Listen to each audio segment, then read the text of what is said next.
everyone. Welcome to Mud Hens Baseball. We have everybody on board now, including BCSN, along with Fox Sports Radio 1230. Jim Weber, Matt Melzak. Melzy, it was a little bit ugly yesterday. Let's hope things look a lot better today. Yeah, that's the plan for the guys wearing the red jerseys tonight. That is the Toledo Mud Hens. As we get into today's game, let's start with a look at our umpire rotation. It is brought to you by Midwest Eye Consultants. And behind the plate tonight is John Mang. Working first base, John Bacon. At second base, Mike Wiseman. And at third, it's Rich Riley. Midwest Eye Consultants, they're your experts in eye health. See us at one of our 3 convenient Toledo area locations. And how about tonight's Fricker starters? There they are. Tim Adelman, who has always been strong at this level, especially late in his career. He has faced Durham once this year. He's 3-3 with the Mud Hens and a fine 2.94 ERA. And then, Matt, on the other side of the coin, it's Sam McWilliams. He's only pitched in 1 game in this league this year. He was in Montgomery, 15 games, 11 starts, a record of 6-3 and a 2.05 ERA. Sounds like he deserved to come up here. Well, and in his one appearance in AAA baseball, he struck out 8 in 5 innings. Yeah, that's pretty impressive with only 2 walks. That is. And just 4 hits in those 5 innings against the Norfolk Tides. And that was actually back in June on the 12th. So apparently then he must have left, and now he's back. They have made a couple of changes. We'll get to those throughout the broadcast. But it's that time of the year, Matt. We're having a hard time keeping up with all these rosters. Yeah, every day it feels like there's more changes. Jose Cisnero is back with the Hens right now. Ryan Carpenter is back with the Hens right now. And it is crazy, the changes that continue to go on. Yeah, Ryan had a tough outing last night. The Indians beat Detroit 8-0. Of course, they're going to play again tonight. And we'll take on the Durham Bulls also tomorrow night as we check out the Bulls batting order. And Zach Reiniger is back up. Yeah. With Detroit, yes. Let's go ahead and run through the lineup cards. We'll start with the visiting Durham Bulls, a record of 57-39 on the year. Joe McCarthy, the center fielder, will lead things off. Matt Duffy, the shortstop, bats second. Batting third, the second baseman, Keon Wong. Batting fourth, the left fielder, Jason Coates. Batting in the 5th spot is the first baseman, Dalton Kelly. The right fielder, Jesus Sanchez, bats 6th. Batting 7th, the DH, Brendan McKay. Batting 8th, the third baseman, Kevin Padlow. Batting 9th, the catcher, Mac James. And the Mud Hens defensively. In left field, Danny Woodrow. In center, on his rehab assignment, Jacoby Jones. And in right field, Daz Cameron. On the left side of the infield, Dalwell Lugo at third. Willie Castro, the shortstop. On the right side, Pete Cosma at second. Ronnie Rodriguez gets the start at first base tonight, and Jake Rogers, tonight's starting catcher. That's all brought to you by Frames Pest Control. And there is a good look at Tim Adelman, who's got a couple of relatives here watching him pitch. And one of the gentlemen came over and talked to us during one of our breaks out on the pregame show. But as we've always mentioned, Tim is a guy that is a veteran and is going to keep you in almost every game. Matter of fact, taking a look at his starts with Toledo, there was one back in May where he gave up 8 hits in 6 innings. That's probably his worst outing. And in that game, he gave up 5 runs, 5 earned runs. That's the most he's given up all year. His last start was at Louisville on the 12th of July. And in that game, he went 4 1/3, giving up just 2 hits with a walk and 5 strikeouts. So we're about set to go as the first Durham batter is about ready to step in. That'll be Joe McCarthy, followed by Matt Duffy, who's on rehab, and then Keon Wong.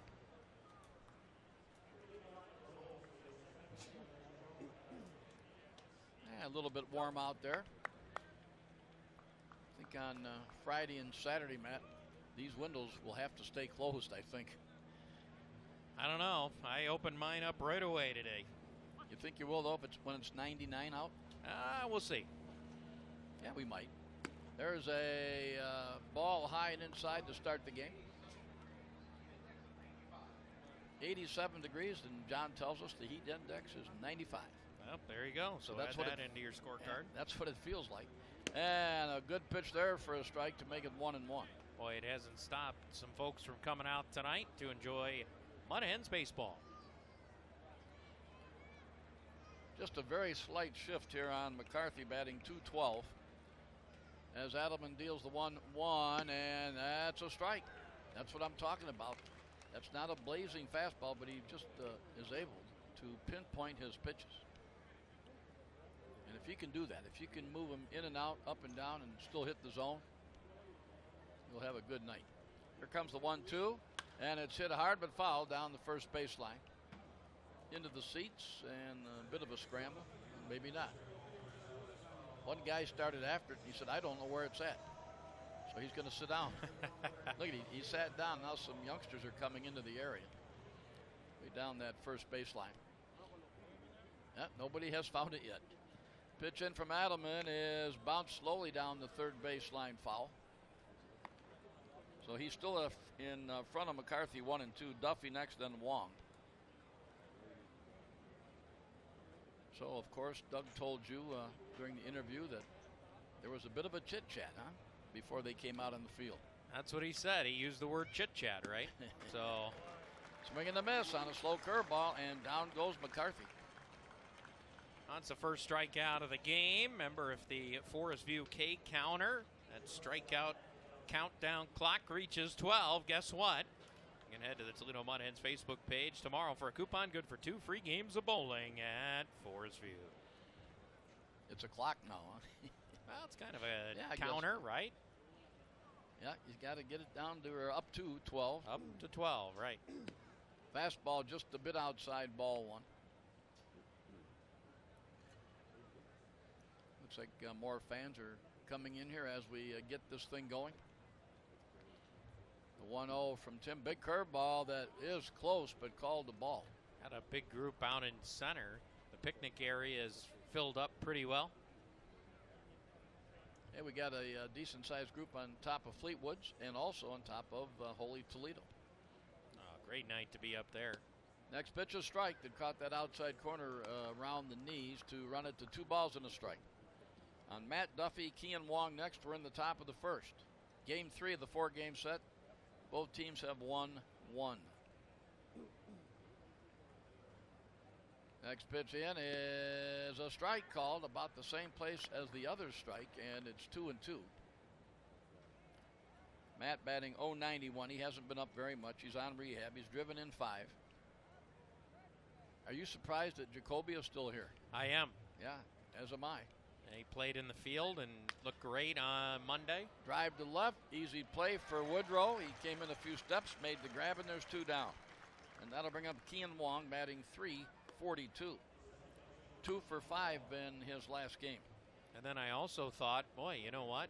He DH'd yesterday. I figured, okay, it'd be a good time for him, but maybe they just want to see him play another game in the field.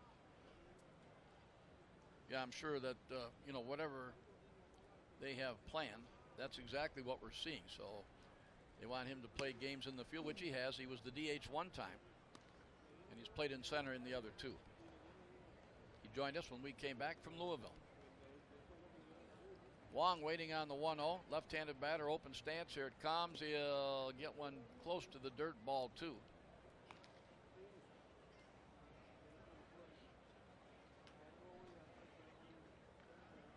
Top half of the first just underway on a sunny, warm, 87-degree Wednesday night.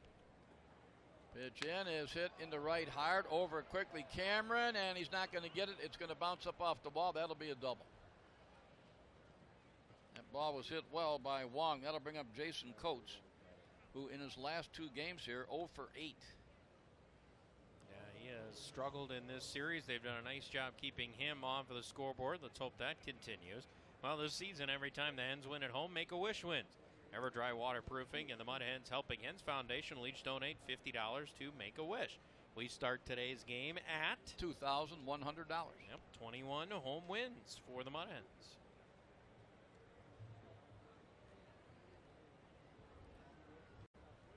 Pitch in from Adelman is a little bit low. Speaking of wins, the Mud Hens record now 43 and 52. They're 4.5 games out of second. The Indianapolis Indians are 47 and 47. And the curveball is there. That'll run it to 1-1. 1 ball, 1 strike, 2 outs. And Wong at second base. They're About to start over in Cleveland. Spencer Turnbull getting the start tonight for the Tigers. Our game here, number 96 on the year. And that one catches the outside corner as well to make it 1 ball, 2 strikes.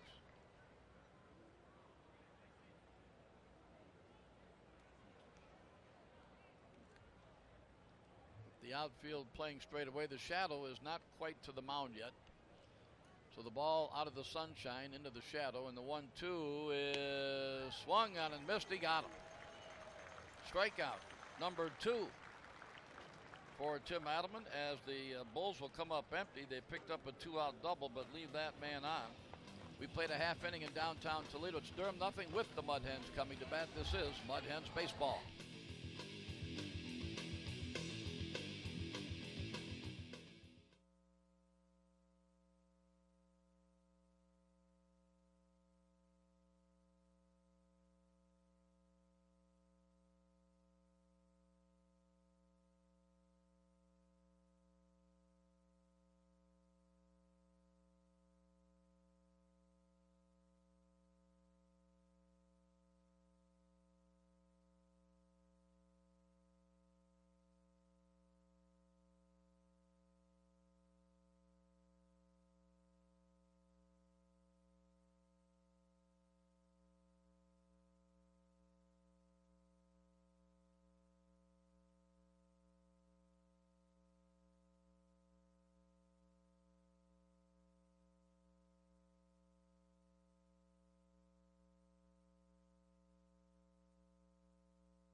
And the Mud Hens will hit in the first. We'll check out the Mud Hens batting order.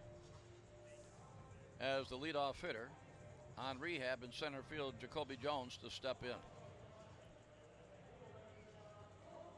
In his 3 rehab games, let's check out the rest of the order. Batting second at short, Willie Castro. Hitting third, the DH, Jacob Romson. Batting fourth at first, Ronnie Rodriguez. Hitting fifth at third, Dalwell Lugo. Batting sixth and left, Danny Woodrow. Hitting seventh at second, Pete Cosma. Batting eighth and right, Daz Cameron. Hitting ninth and catching, Jake Rogers, as Jacoby steps in. And Sam McWilliams puts that left foot way out in front of the right, almost like the old type stretch. Well, he is 6'7", 190-pounder. That's not a lot of weight for 6'7". No, 23 years of age. Look how he puts that left foot way out in front of the right, halfway down the front of the mound, and that one didn't hit anybody. Didn't hit the batter, didn't hit the catcher's glove, nor did it hit the umpire. It just missed everything and sailed back to the screen. Just a bit high. And, yeah, tried the corner and missed, huh? I don't know what he was trying for, but look at this. That thing went sailing. Yep, quote Major League. Good velocity. Sounded like it. Yeah.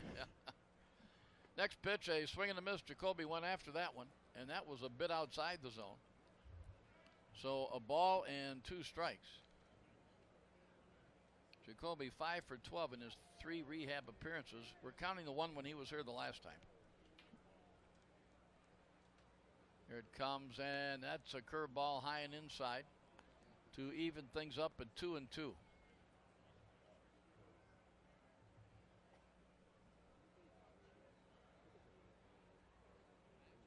Beautiful night.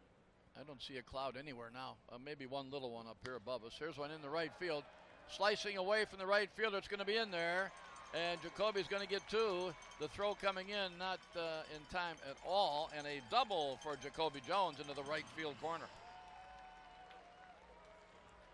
An outstanding start again for Jacoby Jones. Here's Willie Castro. Willie's hit in 6 of his last 7. Batting .294 with 5 home runs and 40 runs batted in. Defensively for Durham, they've got Coates in left, McCarthy in center, Sanchez in right, Padlow at third, Duffy at short, Wong at second, Kelly at first, and James doing the catching. And Sam McWilliams now checking the runner. Here it comes, and Willie hits one out to the right side. That'll move the runner up, and that is good basic baseball. You pull it, you get that guy to third with one out. That's what he did. And it'll bring up Jacob Robson.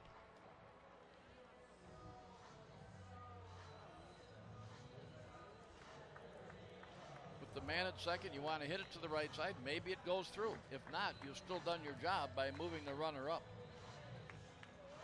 So the Mud Hens have a chance to grab a quick lead here in the first. And that's with why only one out. Yeah, only one out. A fly ball would do the job. And that's why he gets a bunch of fist bumps as he goes into the dugout, because he got his job done. Pitch to Robbie, low and inside, ball one. Robson did not get a hit yesterday. He's batting .270, however, with 7 home runs, 35 runs batted in. The infield in tight with only one out.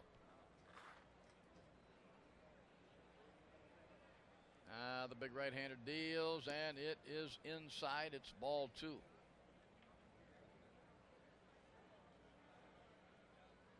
McWilliams was actually born in Orlando. They got him from Arizona last year, in May of last year, in a deal. The 2-0 is a strike that catches that outside corner to run the count to 2 balls and a strike.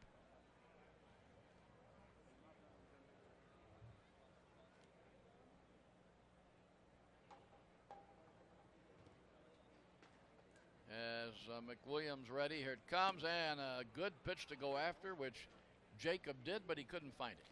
13 players on their roster for Durham right now via trade for Tampa. That tells you how active they are a lot. Yeah, they are. I mean, and Jason Coates is a waiver claim. The 2-2 is fouled back. I mean, half your roster via trades. I would say that the Tampa organization has a good scouting department. Yeah, they definitely have a good handle on it, don't they? Yep.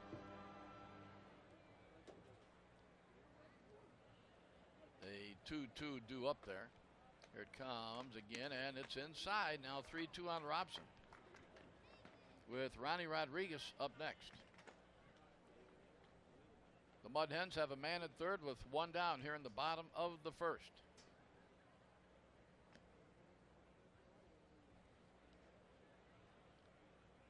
McWilliams ready. Here it comes, and a fly ball out of play down the third baseline, out over the roof.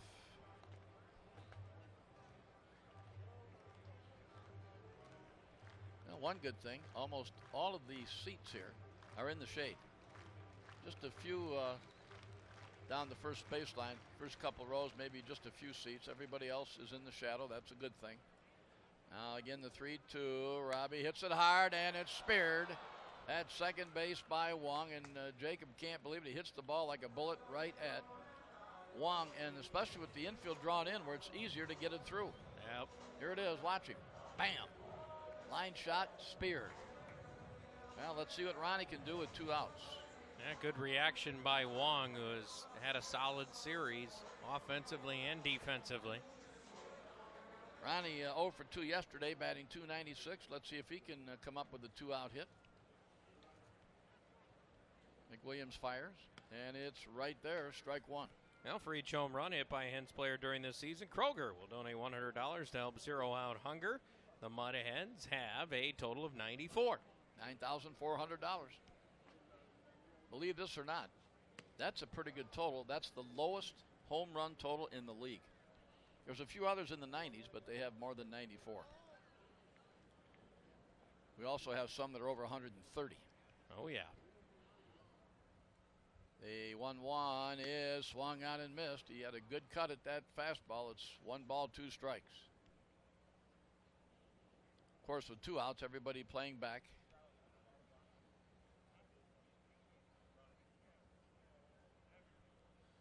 As Ronnie waits for the 1-2. He'll lay off. It breaks outside. That'll even things up at 2-2. Bottom of the first, no score. Jacoby Jones at third base.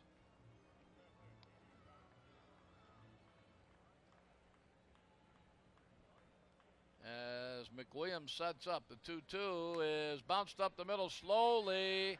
The throw over. They don't get him, and the run scores. Close play at first base. As Ronnie beats it. He's pretty happy about that.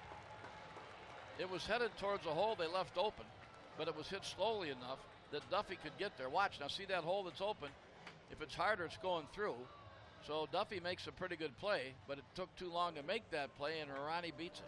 Now, Ronnie Rodriguez could run up the line pretty well, and he did, just by a whisker. 1-0 Mud Hens, and the batter now, Dalwell Lugo. Lugo 0 for 4 in his last game. But he's had a great year. He's batting .348 with 5 homers and 33 driven in. That's a big 2-out infield hit for Ronnie Rodriguez. Now as McWilliams checks the runner at first, he does not go, and the pitch taken outside. We'll keep an eye on Ronnie to see if he takes off. A lot of finals from earlier today in the International League. Day games on a Wednesday. Columbus won in Scranton 9-4. Buffalo 9-6 winners over Charlotte. Boy, look at Buffalo. All of a sudden 6 games over 500. Oh yeah, they're rolling. And a fly ball to right, fairly deep. Back, Sanchez, and he had to come back actually a few steps to make the grab, which he does. And that is the inning. But the Mud Hens grabbed the early lead with a run in the first inning on 2 hits. No errors, a man left. We played 1. It's Toledo 1, Durham nothing. This is Toledo Mud Hens baseball.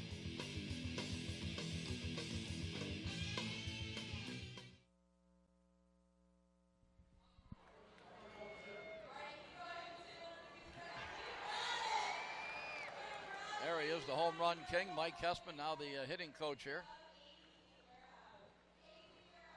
And of course, we have a permanent sign up in left field. Mike Hessman Home Run Alley, 433 career home runs. Dalton Kelly will start the second for the Bulls, batting .274, but an 8-game hitting streak. As Tim Adelman has the shadow at his feet, he'll have to battle that sunshine one more inning. Fly ball deep right center. Cameron way back there, and this one is gone. We have a tie game. Well, make it a 9-game hitting streak for Dalton Kelly. Just his 3rd home run. So one swing of the bat ties the game. And that'll bring up Jesus Sanchez.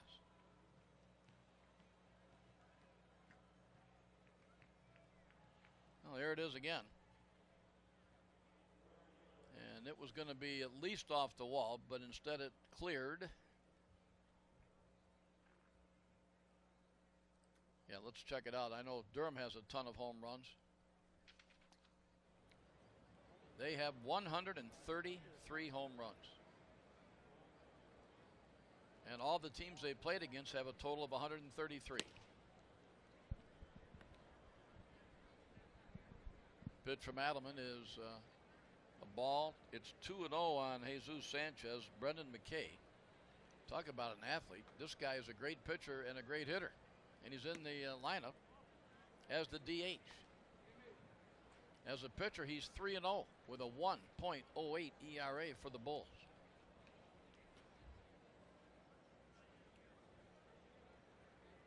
As Adelman deals, ground ball to first, right to Rodriguez, who scoops it up, steps on the bag.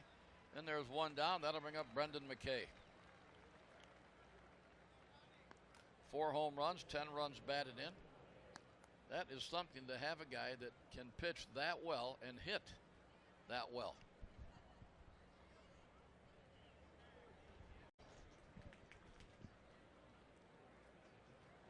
So when he gets into a big league game, what a plus to have a pitcher that can hit like that.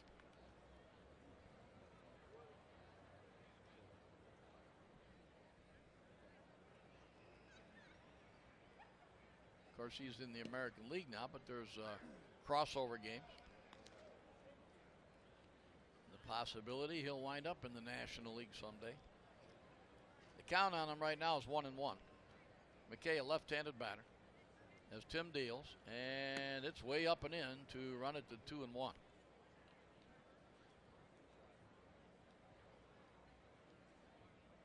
By the time Tim goes out there the next time, he won't have to worry about the sun shining right in his eyes. And a swing and a miss by McKay.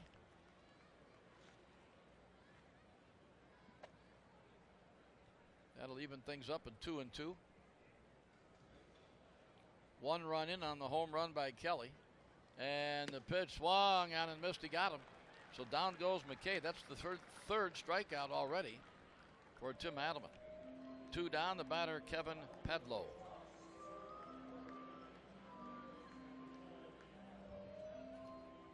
So except for that one pitch, Tim Adelman looks like his usual self. Padlow just arrived. Now a Durham Bowl, and he'll take a strike at the knees from Tim.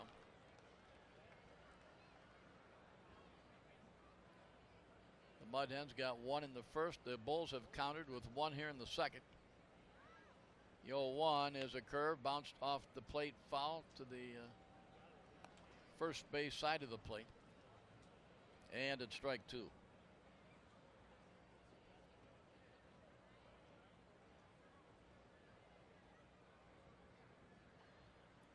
Tim with the sign. The count, strike 2. Here it comes, and the curve will bend outside. Padlow did not go fishing, and it's 1-2 on him. The Bulls are still here tomorrow night. Then the Syracuse Mets coming in, and Tim Tebow. Pitch in is a partial swing, but they're going to rule no swing. The first base umpire ruled no swing. That's John Bacon.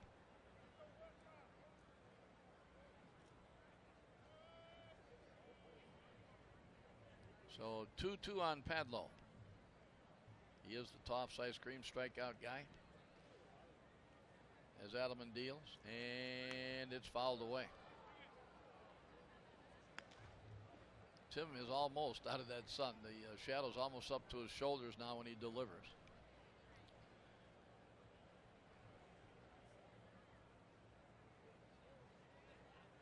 So the 2-2 will come. Here it is, and the curveball got him. Strike 3 called, outside corner. That's 4 strikeouts, 2 in each of the first 2 innings for Tim Adelman. But they tied the game on the home run hit by Dalton Kelly, his 3rd of the year. And nobody left. We move on to the bottom of the second. It's Toledo 1, Durham 1. This is Mud Hens baseball.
for the Mud Hens in their half of the second. We'll take a look at Danny Woodrow, followed by Pete Cosma, then Daz Cameron.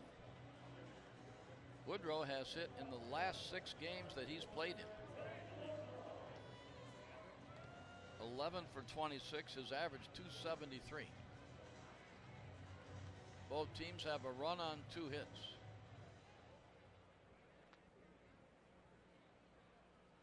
Woodrow in the left-handed batter's box. He was going to put the bunt down. He missed it at strike 1.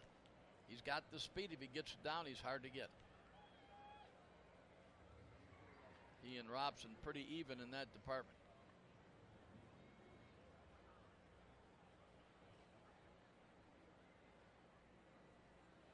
Next pitch in from McWilliams. Bounced up the middle, base hit to center field.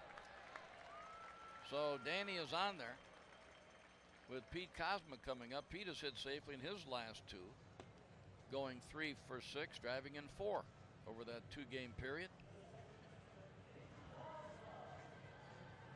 All right, so let's see what Pete comes up with in this 1-1 game.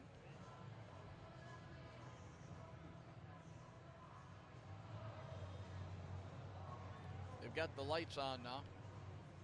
Try and cut the shadow down a little bit.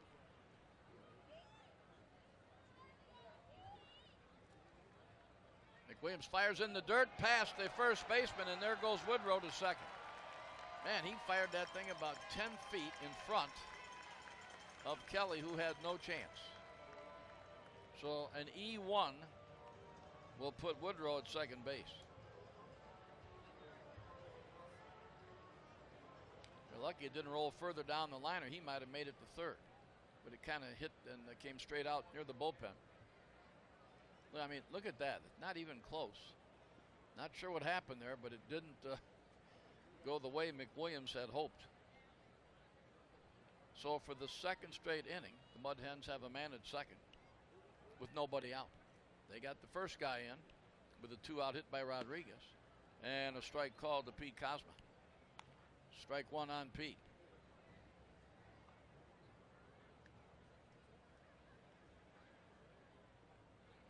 We have a decent gathering here tonight.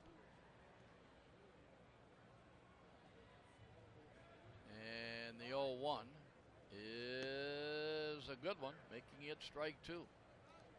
Fastball over.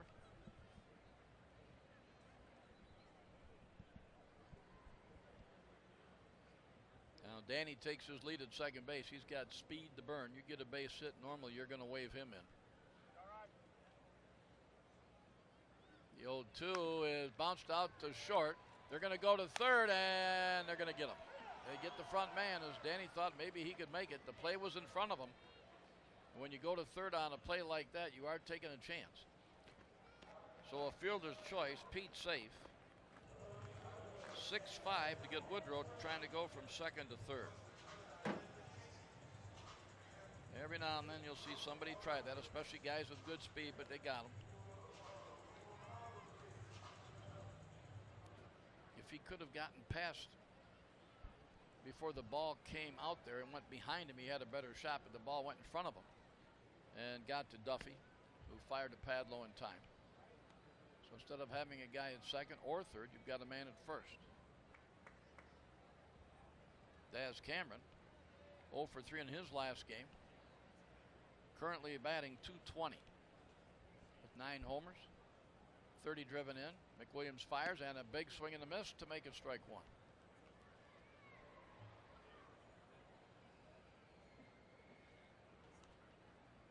The outfield for the Bulls fairly deep and shifted just a bit towards right, especially McCarthy in center. So the big gap is left center. And the 1-1 is high and inside, throw to first. But Pete was not that far off the bag, back easily. Jake Rogers next. Now the Mud Hens had a chance there to take advantage of that error, but it doesn't mean anything now. The 2-1 is a ball. So 3-1 on Daz as he tries to work his way on.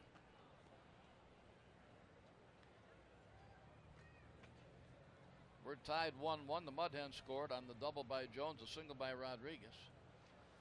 And then a leadoff home run by Dalton Kelly tied the game. Here it comes, way outside, ball 4, so now you've got a man at second again. Along with Daz at first, Pete moves to second. And we'll see what Jake Rogers can come up with. On your next group outing, charter a bus. Blue Lakes Charters and Tours. Half the fun is getting there. Go with Blue Lakes. You had a chance to meet my friend for years and years that drove for 40-some years for Blue Lakes. This is his real name, Dusty Tank. How's that for a bus driver, huh? Now that's a bus driver's name. No when question. I emailed Jennifer today, I said the tickets are for Dusty Tank, and in parentheses I put that's his real name, LOL. And she wrote back, great, and he's all set. And a strike. Well, maybe she wasn't as impressed as the rest of us were at the name, Dusty Tank. No, I mean, she thought it was, pretty neat. No, that's his real name. Actually, I think it's Dustin, but he's never gone by that. It's always been Dusty Tank. And a swing and a miss by Jake to make it strike 2 on him. He's batting .221. He's hit safely in his last 2 games, going 4 for 7. 7 home runs, 22 runs driven in, hoping to drive 1 or 2 in right here. McWilliams ready. Here it comes, and it is popped out of play right over our location here. So it remains strike 2.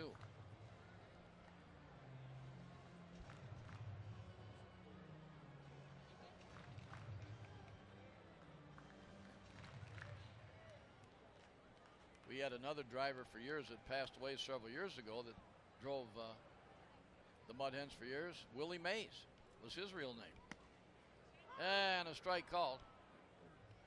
And that is it for Jake Rogers. 2 down. Here comes Jacoby Jones, who doubled in the Mud Hens' first inning. That's strikeout number 1 for Sam McWilliams. And looked pretty good.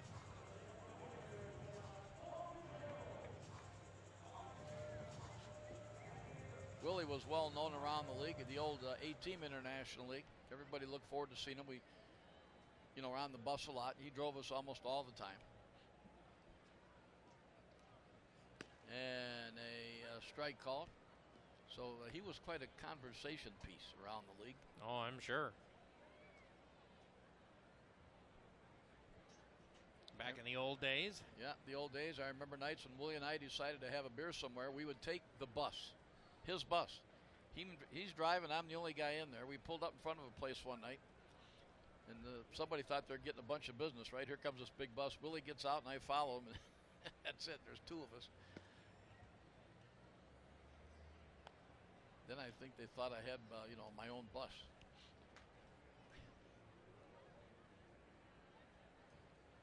One ball, 1 strike on Jacoby Jones.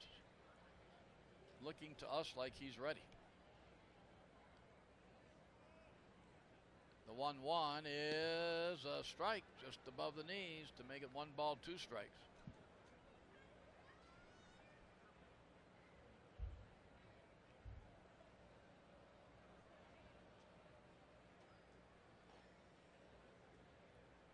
As big Sam McWilliams, all 6'7" worth, deals, and it's outside. It'll even it up at 2-2 with 2 men on. The game tied. We're in the bottom of the second. So then, Matt, we get to the 2-bus era that we're in now. And when they both drove, how about that? You had a Dusty Tank and a Willie Mays. That's impressive. Pitch in is way outside, and that means the runners will get the advantage of going on the next pitch. It's 3-2 with 2 outs. So Dusty's here tonight, and he retired 3 years ago. He stopped in early 2016 after, I think, a total of 48 years. I don't know if those were all with Blue Lakes, but I think they might have been. Well, it was originally called Shortway. Then the employees bought it. That didn't work, and then Blue Lakes bought them and kept everybody. The 3-2 runners go to foul ball out of play.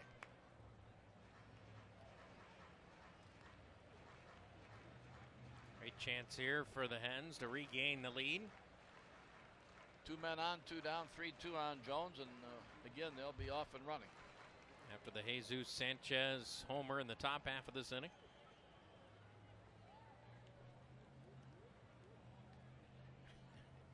And a base hit maybe. Let's see. Yep, and gets through. 2-1, and coming into third and being held there is Daz Cameron. So Jones bounces one up the middle. Wasn't sure if it would get through. It just missed the gloves of Duffy and Wong. And the Mud Hens back in front. The next batter, Willie Castro, who grounded to second his first time up. You know, Jacoby got hot up in Detroit after struggling. And it looks like he's picking up where he left off. Yeah, we've been saying it. I mean, he's looked good in all 3 games. Now the question is, do they hold him another day, maybe tomorrow, just see if he can play back-to-back days in the field? That would be maybe the last hurdle. We'll see. Yeah, he's not going to go on the road with us, that's for sure. The next road game is next Tuesday at Lehigh Valley. But we thought he might only be here for 1 or 2 days, and this is the third. Like you said, maybe he finishes out the series. It's up to the Tigers, of course. Yep, Tigers are scoreless in the second inning in Cleveland. This one way inside, spinning Willie away from the plate. 2-0 on him. And then Jacob Robson up next. Spencer Turnbull, who came out of spring training, making the Tigers. What a surprise and a great one for him. 3.5 ERA right now. Now the 2-0 is hit to left pretty hard. Line drive. It's going to be caught. Boy, recovering just in time, Jason Coates. It looked like it might get over his glove. That saves a couple of runs. But the Mud Hens take the lead back as they get a run on 2 hits in the inning. There was an error, and the Mud Hens leave a pair. As we move on to the third, it's Toledo 2, Durham 1. This is Mud Hens baseball.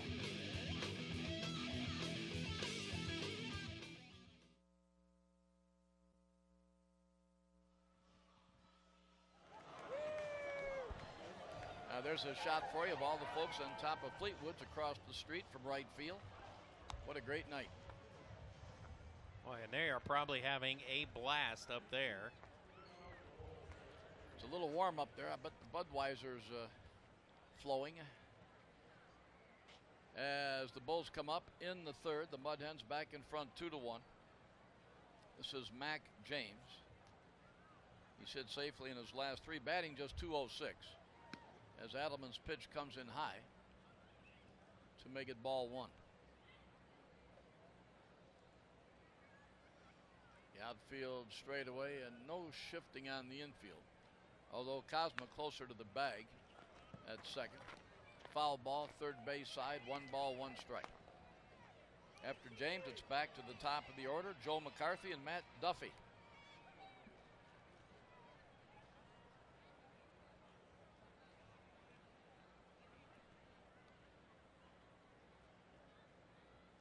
Here it comes from Tim, and a shot, base hit, center field. That's the third hit off Tim. He's given up a double, a home run, now a single, the next batter. Leadoff hitter, Joe McCarthy, who struck out his first time. He's batting .212. Here's the hit again.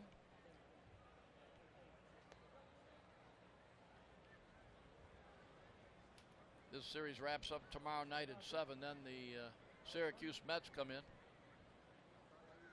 Hey, one thing we ought to do, Matt, if you get a chance, maybe not right now, is get into the Syracuse stats, see if Tebow's doing any good. I know he wasn't doing well for a while. And at last check, he really wasn't doing very well. But I will take a look. I know everywhere that they've gone around the league, the attendance has been better. You know, I mean, he's a big name. Of course, his glory days were at the University of Florida. McCarthy struck out his first time up. The count on him 1-1.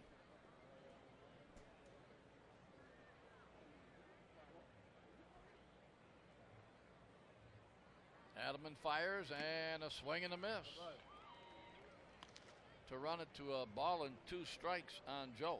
Yeah, right now he's hitting 157 Wow, how many games? in 73 games. Home runs? 4, RBIs? 19. All right, only hitting 158. He's got 10 doubles. Hard shot foul down past first.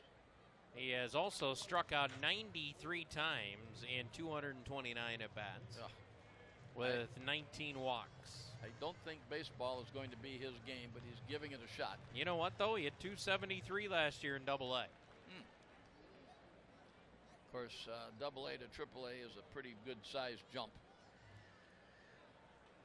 As far as and a base hit to right. It's going to fall in, a soft liner.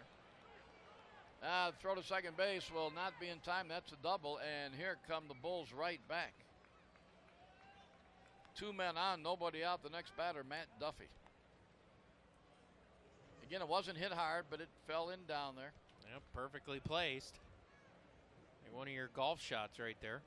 There you go. That's the way that ball landed. Checked up a little. Yeah, it certainly did. Tebow did play in the game yesterday against Indianapolis, went 0 for 4. They crushed Indy, didn't they, again today? 15-5. They are scoring some runs, Syracuse, at least in the first part of their road trip. Matt Duffy on rehab takes it inside. Let's hope that doesn't continue here when they come to town, and they'll probably be here, if not now, a little bit from now. You would figure. Indianapolis playing a day game today. Here it comes. Well, they got to play. Well, they got a game tomorrow. Yeah, I was going to say they got to play somebody tomorrow. Yeah, that's. You're getting them here a little early. I was planning ahead. Yeah. Nope. I forgot. I'm all messed up on my days this week because of the day game yesterday. Threw me off. Yeah, that could happen.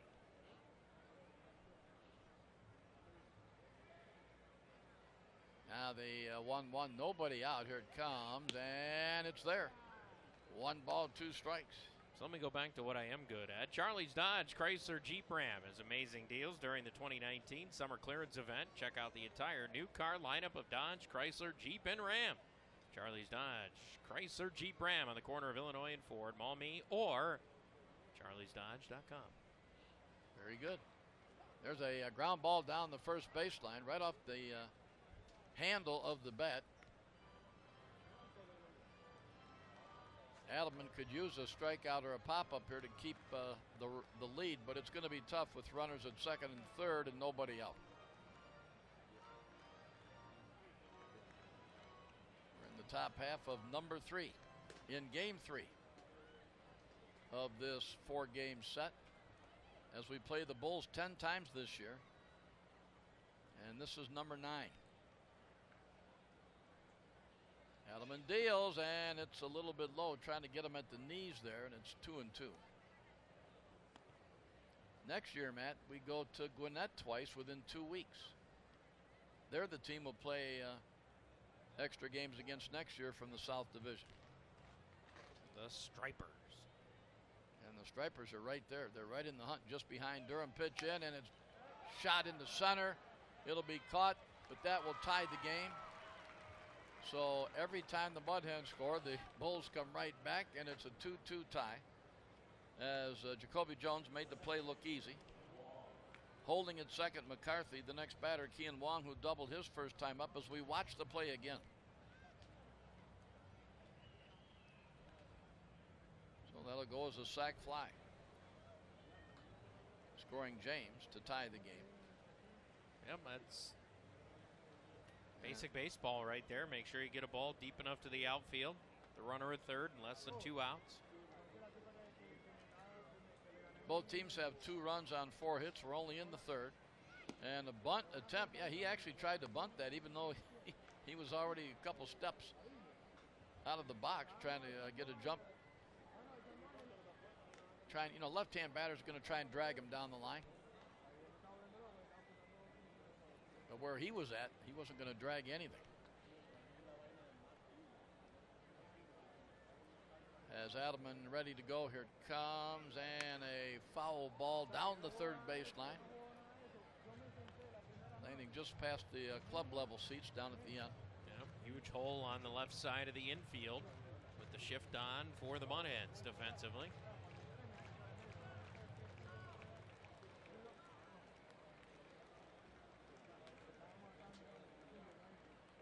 He's keeping a close eye, of course, on McCarthy at second. The pitch way outside.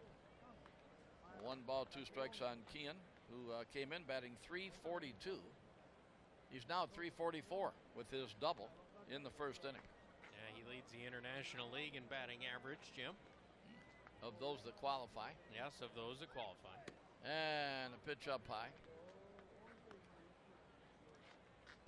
As the season goes along, you have to have so many at-bats to qualify for that list. You'll have some guy come up and, go 4 for 10. He's hitting 400. So a pretty big year for Wong. And he'll lift one up in the air down the third baseline. This will be out of play about 5 or 6 rows in. Down near the Mudhen bullpen.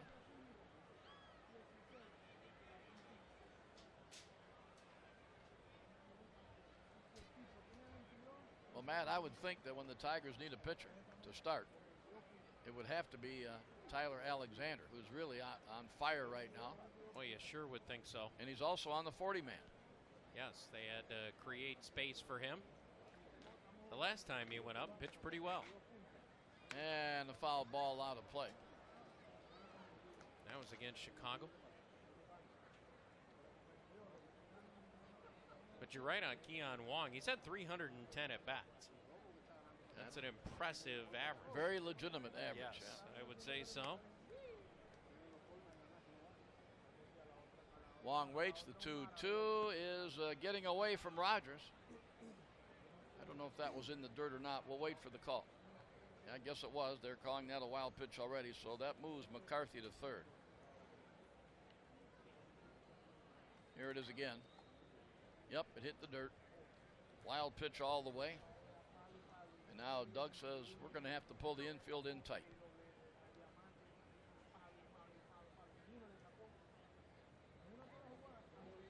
Here it comes from Adelman, and a swing and a miss, and he got him. Big strikeout. There's 2 down and a chance to hold that runner and keep this game tied. We're tied at 2. And Jason Coates, who struck out his first time up, will be the batter. And by the way, that's 5 strikeouts already for Adelman. Yeah, he's had it working. The strikeout side tonight is high with the Hens is 8. And guess who that came against? The Bulls? Yep, on the road on June 12th.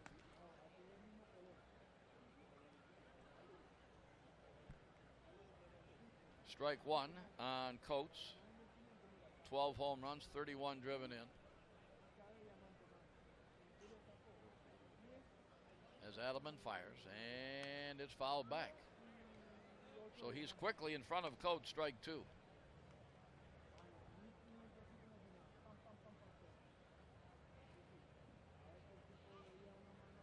I wonder how the concert went last night. They had a lot of tickets sold for Government Mule. Foul ball back. I asked Eric about it last night, Eric Shantoy. So I've heard of them. I said, well, that's nice. I never have. You ever heard of them? Nope. I'm sure all the younger folks probably have. Oh, yeah. How about that name for a band, though? Government Mule. We heard they had, 1,500, 2,000 tickets sold, and that's not a real big area over there. No, it was probably jammed in there. One of the Hensville Live Concert Series performers. Every year when we promote, especially in April, May, when they haven't started yet, we always say that we're going to have local acts and some national acts. The 1-2 is in the dirt, and that is going to give the Bulls the lead. So another wild pitch will be charged, and it's 3-2 Durham. That's the second one unloaded by Tim, which is a bit unusual for him. Let's watch again. Here it comes. Oh, yeah, that was tough. Now, Rogers almost had the glove on that. So 2 wild pitches, and they take a 3-2 lead. Count on Coates is 2-2, and down he goes. Now Tim's upset. He said, oh, wouldn't you know it, I'll strike the guy out now. Right after I unloaded the wild pitch to give them a lead. So the Bulls take the lead with 2 runs in the inning, 2 hits, 2 wild pitches, and nobody left on base. As we move on to the bottom half of the third, it's now Durham 3, Toledo 2. This is Mud Hens baseball.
So far, Cleveland and Detroit scoreless, but the Indians have runners at first and third, about to take a lead. So they were mentioning people, Matt, I think Gardy and the staff, about 2 or 3 potentials when they need another starter, and Tyler Alexander was mentioned, but of the 3 that they talked about, right now, he was the best that we've seen of those 3. Boy, I'll tell you what, overall his numbers, I mean, he did have a good start with Detroit. 5 innings, 4 strikeouts, no walks, 2 runs, 5 hits in his major league debut. Jacob Robson, the batter, he'll take a swing and miss. But the numbers for him on the year at AAA, that ERA at 5.72 and a record of 4-9. This year in the minors. But you look at Tyler Alexander's overall body of work the last 2 months in AAA, pretty darn good. Yep. I mean, yes, he's pitched 85 innings this year in the minors, 94 strikeouts to 18 walks. That's a pretty good ratio. Yes, and he was outstanding in his last start at Louisville. Yeah, he certainly was. Listen to his numbers, though, in June and July, and I'll pass those along here after the next pitch, Jim. Robson waiting on the 1-2. Big Sam McWilliams, all 6'7" worth deals. It's outside, and it's 2 balls, 2 strikes. In June, Tyler went 1-2 with a 3.81 ERA, 28 and a third innings. He struck out 33, walking 8. And then here in July, he's 2-0, the 2.38 earned run average, 7 strikeouts, no walks in 11 and a third innings, and only 9 hits allowed. And we're talking about Tyler Alexander. Yeah, and the hits have been his problem. 105 and 85 innings this year at AAA. Which is, you want to try to have it, a hit per inning? Yeah, no more than that. Yep. So his whip is 1.45 on the year, but he's not walking a lot of guys. That helps. McWilliams ready, and his 2-2 is swung on and missed. Down goes Jacob. And to finalize the thought on those hits, Jim, in the last 2 months, so he's worked 39 and 2/3 innings. He's only allowed 34 hits. Tyler Alexander. Much better. Yep. Much better. Under a hit per inning, which is what you want to see. So, and I even asked Doug Minkiewicz about him a couple of nights ago on our pregame show. And he said, look, the guy has continued to work hard. He's battling, and he's developing more and more every day. Base hit to center field for Ronnie Rodriguez. And he thinks about 2, but then puts the brakes on and wisely comes back. That's a 1-out single. He's 2 for 2 now. And the batter, Dalwell Lugo. And I think I think you're right, finishing the thought on Tyler Alexander. He's got to be the next guy to go up there. I know sometimes you wonder about the moves that you see being made and wonder why. Well, let's see. Why didn't we do this or do that? But well, sure. I mean, we all second guess things. and the pitch coming in high from McWilliams. Well, a lot depends, too, on the money invested in people. Well, you'd hope that's not the case. Tyler Alexander, though, you got to remember, is a former second-round pick. Ground ball out to short, and they will get the double play, even with the runner moving. 6-4-3, that is all for the Mud Hens in their half of the third. So nothing across the plate. They pick up a hit, and nobody left. We play 3 in Game 3 of this series. It's the Bulls 3, Toledo 2. This is Mud Hens baseball.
All right, well, the Bulls with a 3-2 lead. The series is even at a game apiece. On the season, Durham is 5-3 against the Mud Hens. We've got this game and then tomorrow night to finish up our season series with them before we see Syracuse for the first time this year. Man, we haven't seen Syracuse, Pawtucket, or Buffalo yet.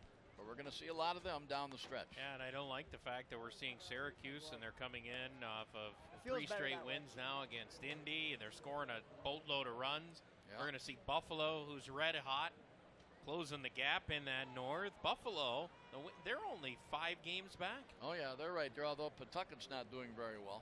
No, Pawtucket's not, so we'll be happy to see them. Yeah. All right, here we go to the fourth. Here's Matt. All right, thank you, Jim. As Tim Adelman fires a first pitch, swing and a miss from Dalton Kelly. Kelly left the yard back in the second.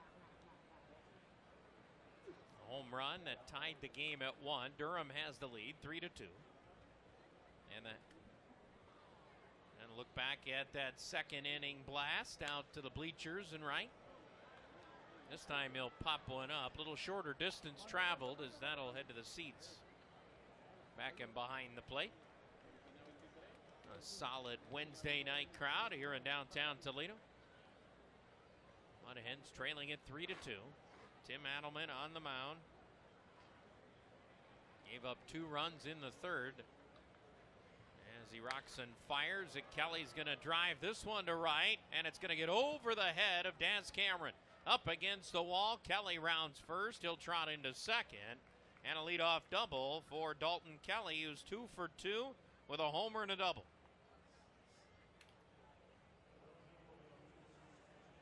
That'll bring up Jesus Sanchez. Grounded out to short, his first time up. Well, we had a nice little run going there, Jim Weber, with a run in the bottom of the first for the Hens, then a run in the top of the second for the Bulls, another run for the Hens in the bottom of the second, and 2 in the top of the third. So we had 4 straight half innings where we saw a run that was ended in the bottom half of inning 3. And now the Mud Hens trailing for the first time. Also, Cleveland had just scored twice. Yes, they have a 2-0 lead now on the Tigers. And Spencer Turnbull. Pitch is way outside. You know, I missed a lot of the early part of the game yesterday. I tuned it in just when they were going to the rain delay. Yeah, I was watching part of that myself. It was 7-0 at that point after 3 innings.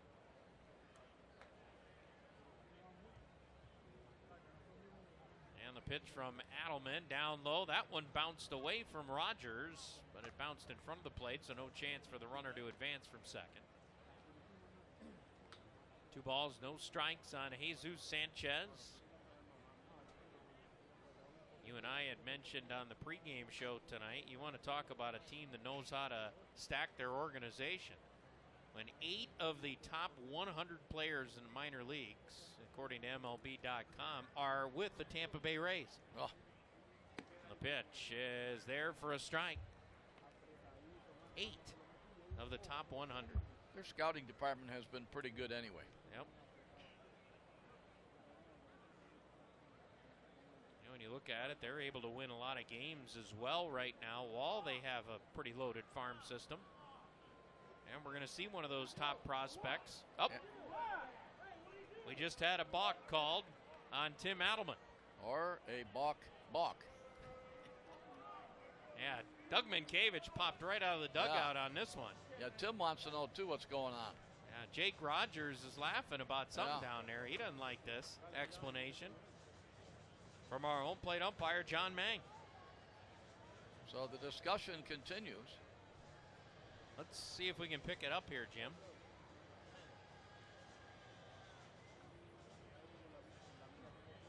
Yeah, Tim Adelman's wondering, what did he do there? He put his hand in his pocket, didn't he? I don't know. I don't know what he did there. What did he do? That's a good question.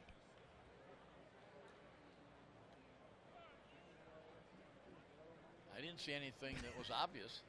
I definitely didn't see a balk out of that. Maybe we need a rule book refresher, I guess, or something, or somebody does. Swinging a foul back. It's such a fine line anyway when they call a balk. When was that we won the game on that walk-off balk? Walk-off balk. Last year or 2 years ago? I think it was 2 years ago. Yeah, we won a game on a walk-off balk. 2-2 the count on Jesus Sanchez. The Hens are going to bring the infield in. Trying to cut down any run at third. Sanchez going to just poke one out to right. Cameron battling the sun, makes the catch. Runner tags, he will score. Sacrifice fly will make it 4-2 in favor of Durham. So the balk does factor in. And another run on the board with ease there for the Durham Bulls. AAA affiliate of the Tampa Bay Rays. Scoring easily was Dalton Kelly as Sanchez picks up an RBI. The Durham Bulls, who win the South Division almost every year. Yep. That says a lot about Tampa Bay. Yeah, Jesus Sanchez, by the way, just drove in that run. He's 33 on that list. The guy at the plate right now, he is number 23 on the list. Brendan McKay. How about his pitching numbers? 3-0 and a 1.08 ERA this year. Yeah, he's been unbelievable. And he hits. And he hits. He strokes one to center here as he'll get a one-out single. And he is hitting at this level. Now, he did not hit very well at Montgomery, hitting 167 this year with the Biscuits before coming up to Durham. And I got to think he'd make a perfect National League pitcher. Yeah, a guy that can certainly hit. Yep. Here they've got him in the lineup as a position player, and his pitching numbers are outstanding. Juan Nieves heads for the mound to have a chat with Adelman. Yep, we're going to have a conversation here on the mound after McKay gets the hit. Yeah, Brendan McKay, he's already had an appearance as a pitcher and as a hitter in the big league level, but he's now appeared in 3 games at the major league level. His record's 1-0, Jim, with a 1.69 ERA, 16 innings. He's struck out 13. He's walked 1. Oh. At the big league level, he's only allowed 10 hits for the former first-round pick of 2017. He's only 23 years of age.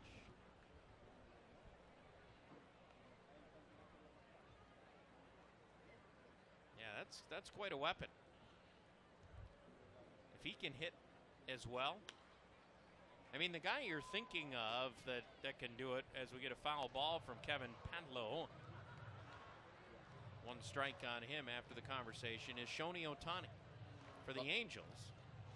The Tigers, back in my days, they had Frank Larry used to actually pinch hit. They had a couple pitchers that would pinch hit.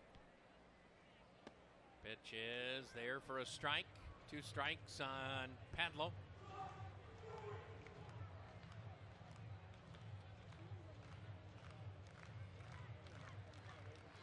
I mean, Ohtani's the one now, right? Now he's not pitching as he's coming back from Tommy John, but he is hitting as a DH. Swinging a foul out of play.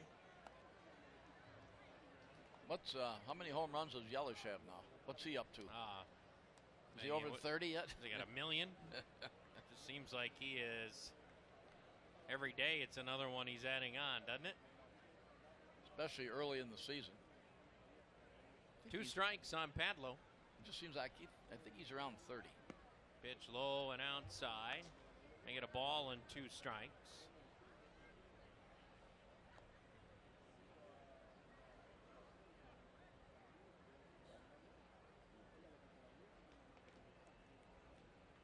Padlo making his AAA debut tonight as he takes low and outside.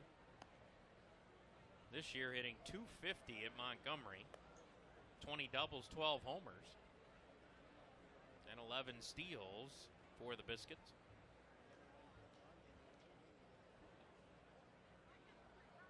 Two-two pitch coming up from Adelman. And it'll drift outside to run the count full. Runner at first. That's McKay. Already a run in after Kelly's leadoff double, then a balk, then a sacrifice fly. Tim about to serve up his 79th pitch. Yeah, we're still in the top of the 4th inning. Throw over to first to check the runner. They've gone to the top of the 4th in Cleveland, and the Indians have a 2-0 lead. Mike Clevenger pitching tonight for the Indians as the pitch is lifted in the air to left. That's going to get down. A base hit for Padlo, his first AAA hit of his career. And there's 2 aboard for Mac James, who's 1 for 1 with a single and a run scored back in the 3rd inning. As good as Tim Adelman has been, this is one of his, I would say, weaker performances compared to some of the others. Yeah, looking at some of his outings, I mean, had a 6-inning appearance against Indianapolis back on the 5th of July. He allowed just 3 runs, a quality start. And then Jim mentioned 4 1/3 against Louisville. He only threw 52 pitches. Yeah, so far tonight, 3 1/3 and 80 pitches. He's had some good outings this year, including one against Charlotte. He went 7, complete game as part of a doubleheader there. And he gave up just 2 hits and a run in that game. And a pitch there for a strike to Mac James. 2 quick ones on James. Some finals from the big leagues today. The Twins fell at home to the Mets 14-4. That's why if Cleveland wins tonight, boy, that's becoming a race in the AL Central. As it's lifted high in the air to shallow right. Long run. Jones gets there. What a catch by Jacoby Jones. He was shading to left center and had to go all the way to right center to come up with it. He got there quicker than the young man that was closer, Daz Cameron. Cameron was actually closer to it, but look at Jacoby chase that down. That's what the Tigers like about him. They know he can cover that huge center field at Comerica. Yeah, he does it very well. 2 outs in the inning, 2 on for Joe McCarthy. McCarthy doubled his last time up. Bloop double down the right field line. The pitch from Adelman, the 31-year-old, pours in a strike. We did have a home run today from Christian Yelich, his 34th. 34th, all right. Also a home run from Manny Pena. His 5th. fifth. On the years, the Brewers beat the Braves 5-4. Pitch just off the plate, looked pretty good, but called a ball. 1 ball, 1 strike. Cardinals beat the Pirates 6-5 today. The Reds, after dropping a tough game last night, they lose again today, 5-2 the final to the Cubs. That pushes the Reds 7 games under now. The 1-1 is poked in the air, foul and out of play. Every time they get close to 500, they fall back. Yep, they just can't get enough to get to that hump. And that's the tightest division in baseball. That certainly is. National League Central. Giants beat the Rockies today 11-8. A's down the Mariners 10-2. And a ground ball up the middle. It's going to squeeze through to center. Durham is going to add another run as rounding third, and coming home to score is McKay. That makes it 5-2. Padlo stops at third. RBI single to center for Joe McCarthy. Well, we know that Durham is this good, and that's why they're leading the South Division again. Yep, 2.5 games clear. The Gwinnett Braves. And Durham, second best hitting team in the league, 278.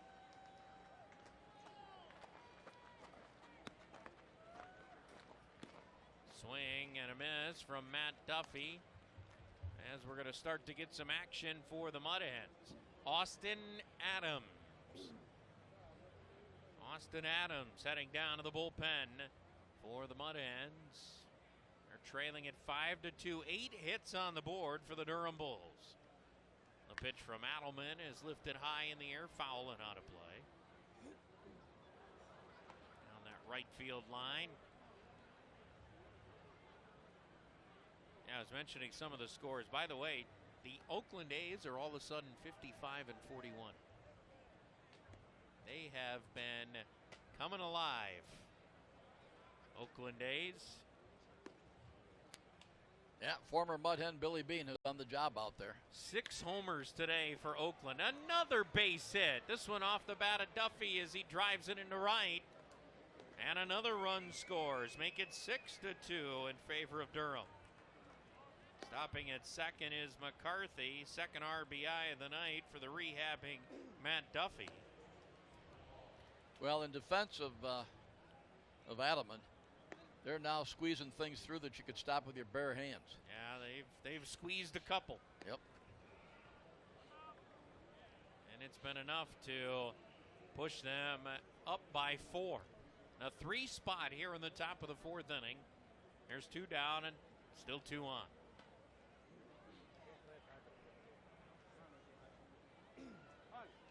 Quick check of the runners for Adelman. The right-hander fires on the outside corner for a strike. All right, Matt, I got a little history for you here. Durham Bulls International League playoff history, all right? Now, they've been in the league since 98. We'll run it down here in a minute. All right, pitch from Adelman, swung on and missed. 2 strikes on Keon Wong. Wong, who struck out and doubled in his 2 trips to the plate. So in 98, their first year, they got in. They were in the 99, 2000. They missed 01. No. They were in 02, 03, 04. They missed 5 and 6. 05 and 06. Yeah, the years the Hens won. And then they were in 7, 8, 9, 10, 11. They missed 2012. 13, 14, they missed 15 and 16. That's all they've missed in like 21 seasons. Wow, ground ball hit to second. This should be enough to end the inning, and it does as Cosma flips over to Ronnie Rodriguez at first, 4-3. But the Bulls send 8 to the plate, and they score 3 times in the inning. Toledo trails at 6-2. This is Toledo Mud Hens baseball.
All right, Matt, so the last 2 years, in 2017 and 18, they have won the Governor's Cup. They're going for their third straight cup this year. In 17, they beat Memphis to win the AAA National Championship 5-3. Last year, though, they lost to Memphis 14-4, but won the Governor's Cup again. Yeah, they did. After beating the Mud Hens, they went on to win the championship.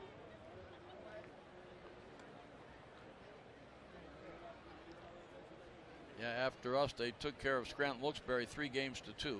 Yeah, they had to come back in that series. Yeah. Just like they did against the Hens after Toledo won the first one. Strike poured into Danny Woodrow. Woodrow has reached on a hit today, got to second on an error, then was erased off the bases on a fielder's choice, as that's it for a strike.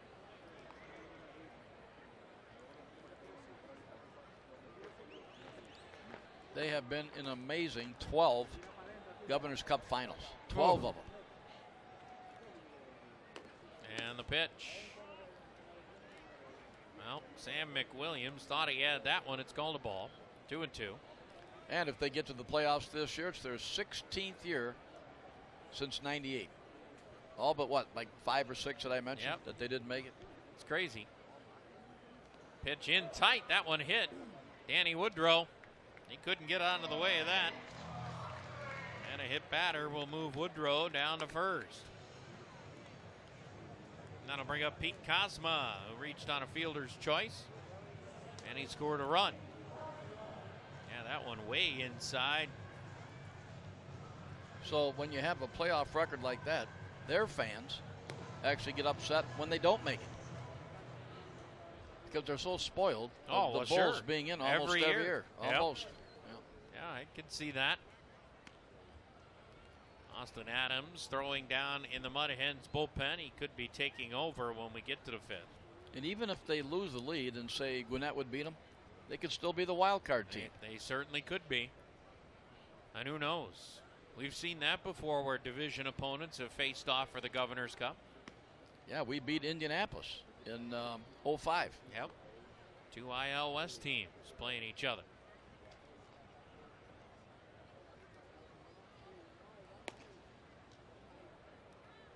Ball 1 to Pete Cosma. 61 pitches so far for McWilliams.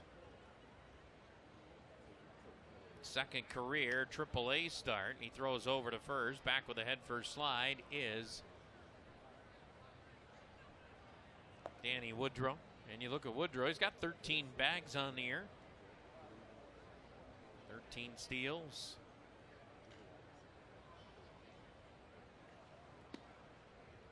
And the pitch there for a strike to Cosma, batting .239 on the year, 3 home runs, 37 RBIs.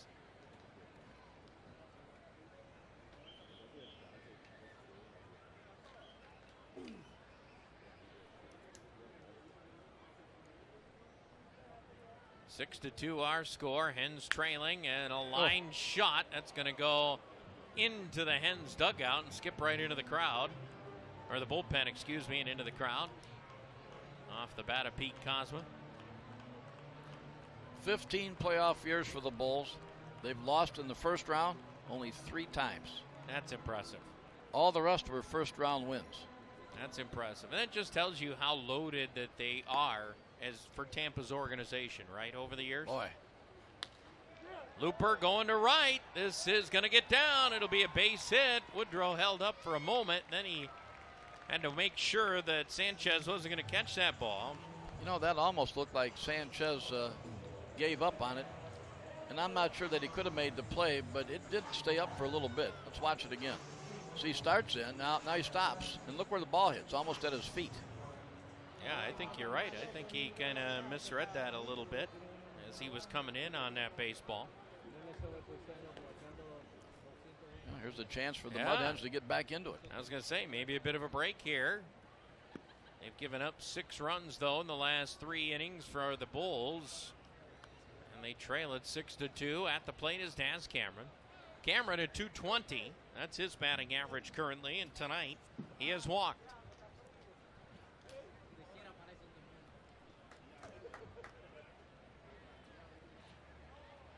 And the first pitch to Daz, a little bit high.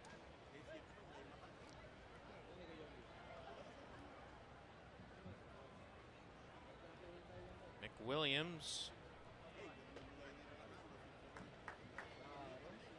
23 years old. Years ago in the Carolina League, the Durham club was at Tigers Farm. Oh, wow. Ground ball up the middle. This could be 2. 6, 4, 3. Goes the double play. Duffy to Wong to Kelly. And that's 2 down. On a twin killing. Advancing to third is Woodrow. He's there with 2 outs for Jake Rogers, who's 0 for 1. Caught looking his first time up. Durham Bulls history goes all the way back to the Piedmont League in the 20s. Wow. They were in the playoffs quite a bit then, as they were in the Carolina League. So they've been nothing but winning. It looks like maybe the 70s were a little lean. But outside of that, every other decade, it's been pretty good. All right.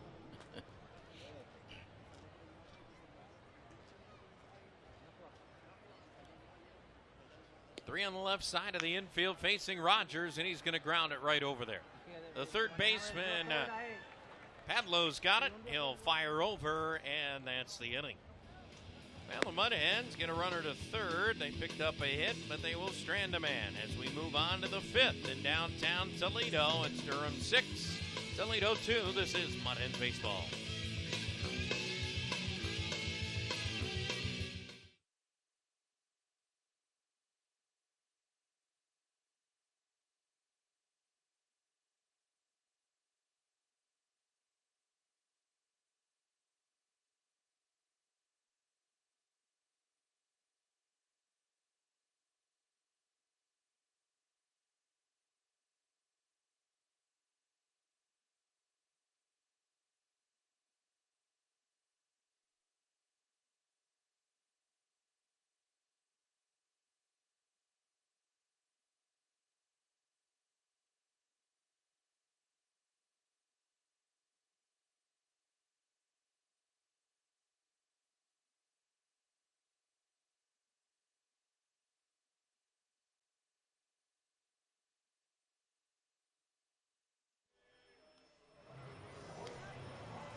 Well, the night is done for Tim Adelman as he'll go 4 tonight. Gives up 9 hits, 6 runs all earned, no walks, 6 strikeouts. He had a pair of wild pitches, 1 balk, and 92 pitches for Tim Adelman to get through 4. Austin Adams takes over on the mound, Jim. All right, now most of Austin's work was with Rochester. He appeared in 11 games there, had a 4.50 ERA, a record of 1-1.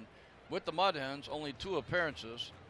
And pitching 3 innings, giving up 3 runs on 2 hits, a walk, and 3 strikeouts. So again, not much to go on here. Yeah, and he also spent a lot of time with the Detroit Tigers this year. First pitch is a swing and a miss from Jason Coates. He's the only man not to bat in the 4th inning. And Coates is 0 for 2, fanned twice. The pitch is a little bit low. 1 ball, 1 strike from Austin Adams, 32-year-old, native of Montgomery, Alabama. We've seen many a year, a lot of times with the Cleveland organization. Saw him a bunch with Columbus, Austin Adams. And the pitch is a ground ball up the middle, grabbed by the second baseman, Pete Cosma. And he'll flip over to Ronnie Rodriguez, 4-3, 1 up, 1 gone in the 5th. A 6-2 ball game. The Mud Hens trailing the Durham Bulls. Unbox your potential to FedEx ground location in Perrysburg. Now hiring package handlers.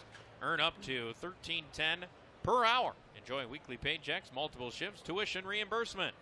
To learn more, text the word ground to 33011.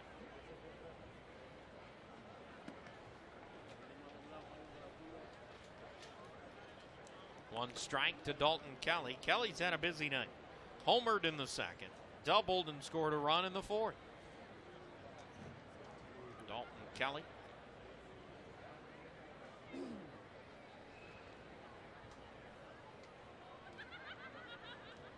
Adams ready, and he fires a little bit outside. 1 ball, 1 strike. Adams likes to work from the third base side of the rubber for the right-hander.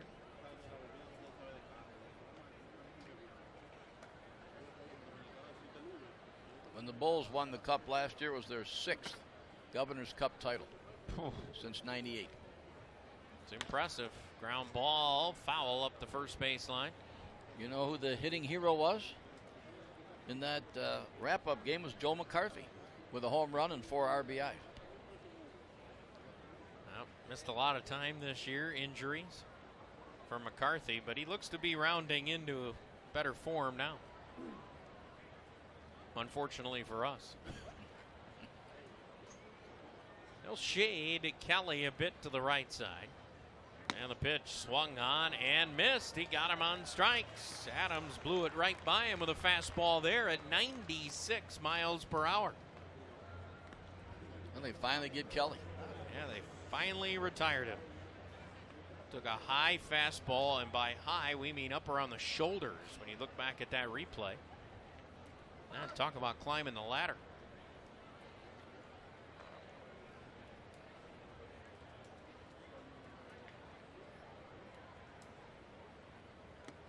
The pitch to Jesus Sanchez. A little bit low to make it ball 1.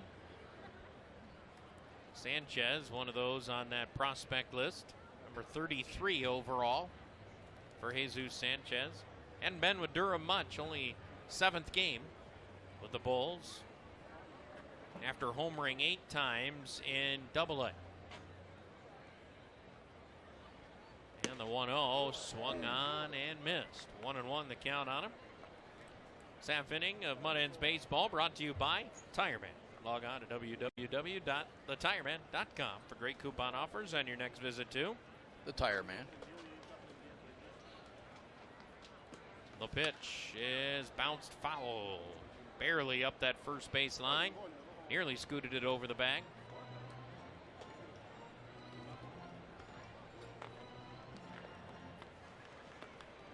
They're also in the 5th inning over in Cleveland. Still 2-0 in favor of the Indians. They're going to the bottom half of the 5th there. We're in the top of the 5th in downtown Toledo. Beautiful ballpark known as Fifth Third Field.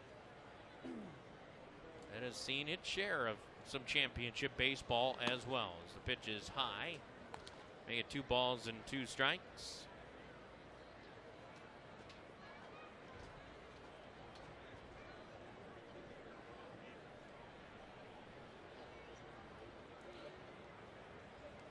Two down, nobody on. Top of the 5th. Pitch from Adams. 2-2, swung on and missed. Another fastball high there, and he got him swinging. 1-2-3 inning turned in by Austin Adams. As we'll head to the bottom of the 5th. Toledo trailing Durham 6-2. This is Mud Hens Baseball.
Fifth Third Field on a wonderful Wednesday. Glad you're with us tonight as the Mud Hens trail the Durham Bulls by a count of 6-2. Then it'll be Jacoby Jones, the rehabbing major leaguer. Stepping in, he's had a busy night. How about 2 for 2 at the plate? Double, single. The single drove in a run. Also had a great catch out in center, which we're not surprised at. Watching Jacoby Jones play a number of years now. Pitch to him is outside, ball one. That was the 70th pitch of the ball game for McWilliams. He threw 88 in that start that he had against Norfolk earlier this year over 5 innings. And wasn't it Jacoby that first started wearing that extra protector on the helmet when he took one in the face? Yep, that's right. 2 balls, no strikes. Pitches high. If you notice now, a lot of players are wearing those now. That's smart. Not everybody, but quite a few are. As long as it's not bothering you, I don't think he's had an issue with it. I think I would too. I think he feels a lot safer after taking one in the face. That's right. 3-0 is right there for a strike. 93-mile-per-hour fastball from the 6'7" pitcher known as Sam McWilliams, native of Orlando, Florida. The pitch coming up from McWilliams, ripped down the right field line, but foul. Jacoby Jones has looked very good on this rehab stint.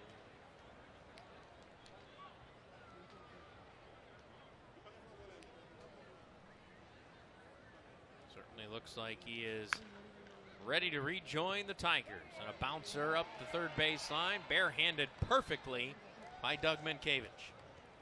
What a play defensively there. Check this out. Jim, you want to talk about a barehanded stab. Watch this. Yeah. Well, he was an infielder. Yep, the skipper still showing good range. And strike 3 call. Oop, Jones knew that one right away. He took that pitch and darted right back towards the dugout. Here's another look at it. Oh, yeah, it was right there. Yeah, he knew it. He knew it. Just turned right away and started heading to the dugout. That's the 3rd strikeout of the ball game for McWilliams. And that'll bring up Willie Castro, an all-star in the International League. And the only IL player with 2 hits. In that game, yes. You're right. That's a strike into Willie. Castro is 0 for 2 today. He has grounded out and flied out to left on a line, though, and a good running catch out in left field. Take a ball as Coates flagged it down.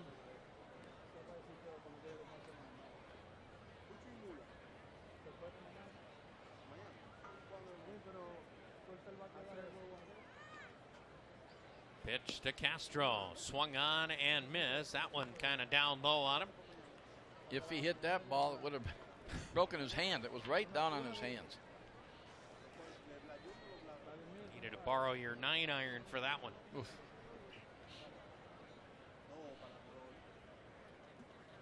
The pitch to Castro, a little bit high. McWilliams thought he had it.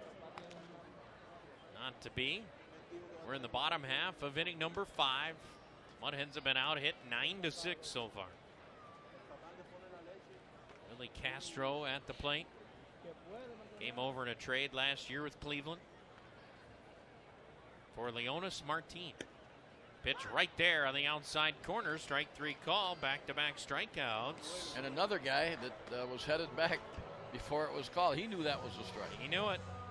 Off he goes to the dugout. Willie Castro. Let's take a look, Jim. Oh, yeah, back-to-back with the off-speed pitch, too, to get the strikeout.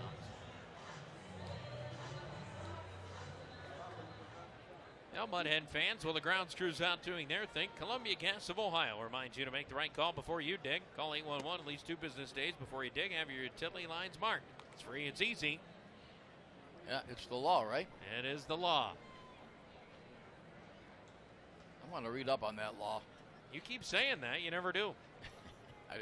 I got to figure out where to find it. Jacob Robson at the plate. He's 0 for 2. Lined out sharply to second back in the opening inning, and then struck out swinging back in the third. And Sam McWilliams seems to be getting stronger as this game wears along. He fires in a strike. Quickly a ball and 2 strikes on Jacob Robson. Well, a 4-run lead will make you a lot stronger, too. Yeah, it certainly helps.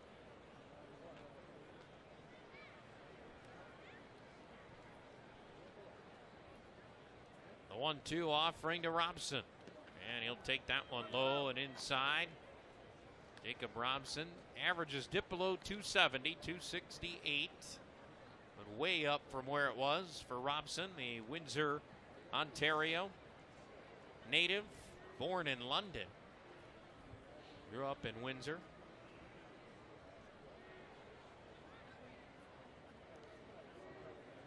Two-2 pitch coming up to Robson. He's going to take that one inside, run the count full. 3 balls and 2 strikes. Bet you Jacob would love to throw the Old English Dion. Growing up right there in Windsor. Right across the river. Right across the river. Saw many a Tiger game in his youth. The 3-2 slapped in the air down the left field line. That's going to get down. Base hit for Robson and more. As he rounds first, he will trot into second. And a 2-out double for Jacob Robson. Like we've always said, you can't shift on him. He goes everywhere. And I think they're getting smarter because they didn't have the shift on. But he'll go to left center, right field. He'll spray the ball. Yeah, tough to defend. Jacob Robson has really recovered nicely from a dreadful May when he hit 177. Boy, he has really turned it around since that point. Well, Ronnie 2 for 2 today. Yep, got a chance here to get the Hens back on the scoreboard. Pitch is low and outside. And time called. Have a mound visit out there for the Durham Bulls. As quickly the catcher, Mac James, goes out to chat. Now, where others deliver standard, we bring more to your industrial construction project. RMF Neuter. Expect more. Second mound visit of the game for the Durham Bulls.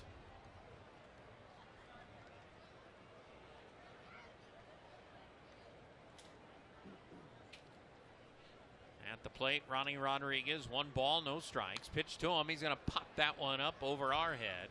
Backing out of play.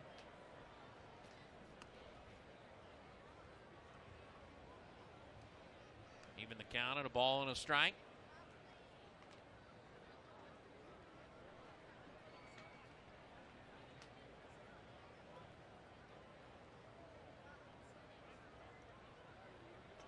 McWilliams sets up, rocks and delivers. Bouncing ball up the third base line. Only one chance for Padlow, and that was to barehand it.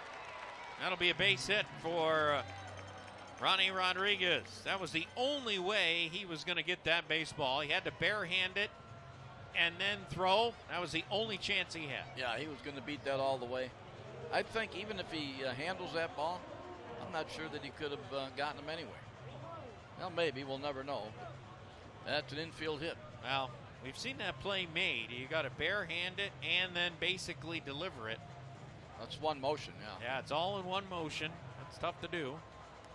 Heading out to the mound is pitching coach Rick Knapp.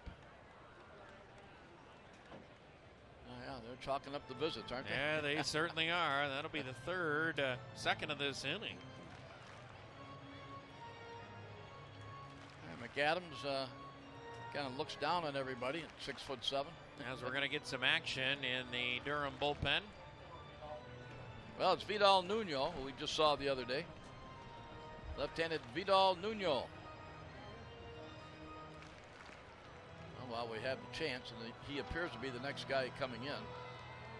Let's take a look at his numbers with Durham. 1-0, but a 9.45 ERA and 12 appearances, 1 start. That went up the other day, 2 nights ago when he came into the ball game. Well, here's the bad news for him. 27 hits allowed in just 13 and a third inning. Yeah, that's not going to get it done. Now his walks to strikeouts are okay, 4 and 15, but that's about the only bright spot I see here. Well, we'll see when he comes into this ball game, and you would imagine he would if he's starting to loosen up at this point. I want to pass along a score from the major leagues, Jim. The Arizona Diamondbacks lead in Texas 11-0 in the top of the second inning. Texas went with the opener tonight. With the did they go with the opening pitcher? Yeah, one of those. Okay. Yeah, they went with the opener. That doesn't seem to be working for everybody. The reliever that started the ball game and a swing and a foul out of play from Dawel Lugo, and he couldn't get out of the first. Gave up 7 runs before he was pulled for the bulk reliever. You'll see how many teams actually abandon that strategy. It doesn't seem to be working for everybody. Houston tried it last night, and their opener gave up 6 runs in the first inning. These geniuses. First and third. 2 down. Pitch to Lugo. Bouncing ball up the middle. Grabbing that is the shortstop Duffy. He'll flip to second, and that's the inning. Now the Mud Hens threaten thanks to a couple of 2-out hits. First and third, but both are stranded. And we'll move to the 6th. Toledo trailing Durham 6-2. This is Toledo Mud Hens baseball.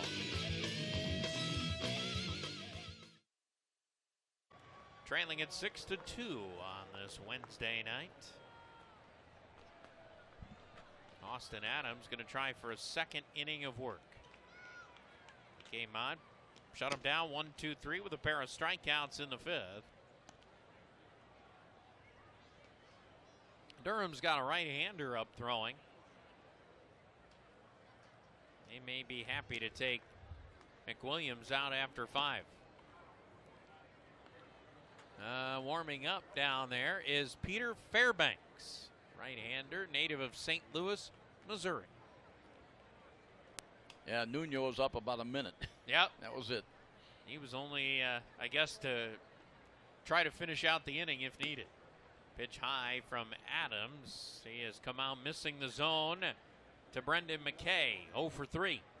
3 balls, no strikes. After fanning back-to-back players to end the inning in the 5th. Now fire in a strike. McKay is 1 for 2. Struck out back in the 2nd. Singled and scored a run in the 4th.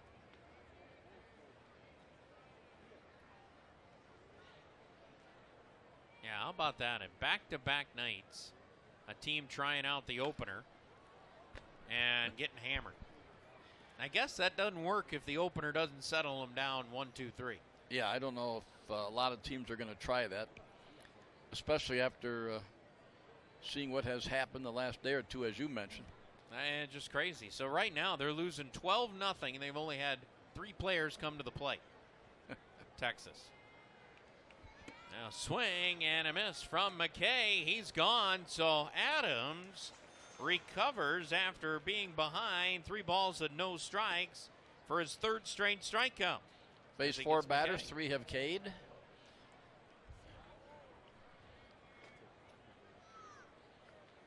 Now this inning of Mud Hens baseball brought to you by Fifth Third Bank and ABC Warehouse. The closest thing to wholesale.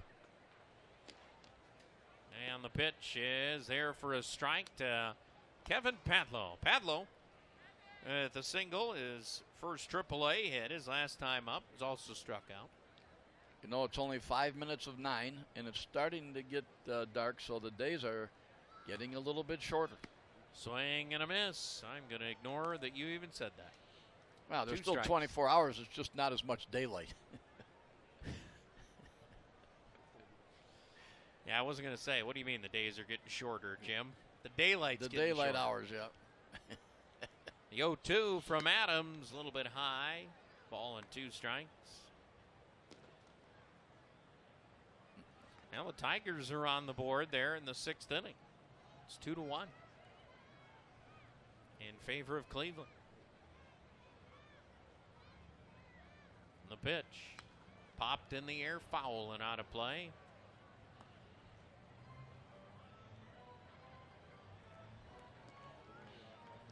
Royals leading at home over the White Sox 2-0.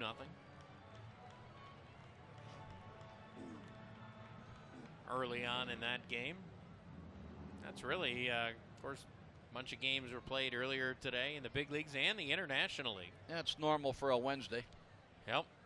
The 1-2 popped in the air, foul and out of play. Badlow is hanging in there.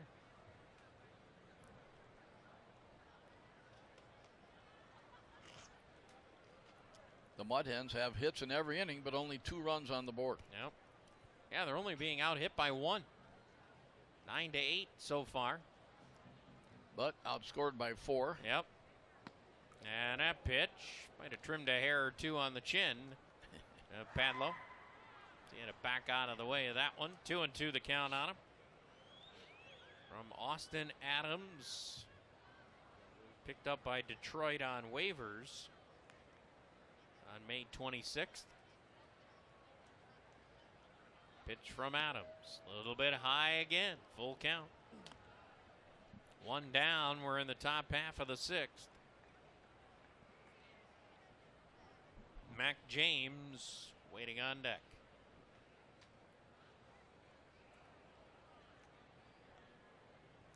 The pitch is a little bit low and outside. He walked him. That ends the string of 3 straight strikeouts for Austin Adams. As the Mud Hens have fanned 9 on that K counter. The Forest View K counter. Yeah, good chance to get to 12. Yep, very good opportunity for some bowling. Got those nice new synthetic lanes going up there. Get ready for the season. Yep. Most leagues start last week of August or first week of September. Line shot up the middle off the glove of Adams. That took a lot of the steam off of it. And how about that? So there's 4 numbers involved in that play. A 1-4-6-3 inning-ending double play. Started with Adams deflecting it right to Cosma. Off to Castro and over to Rodriguez. 6-2. Hens playing some defense, but they trail it. This is Mud Hens baseball.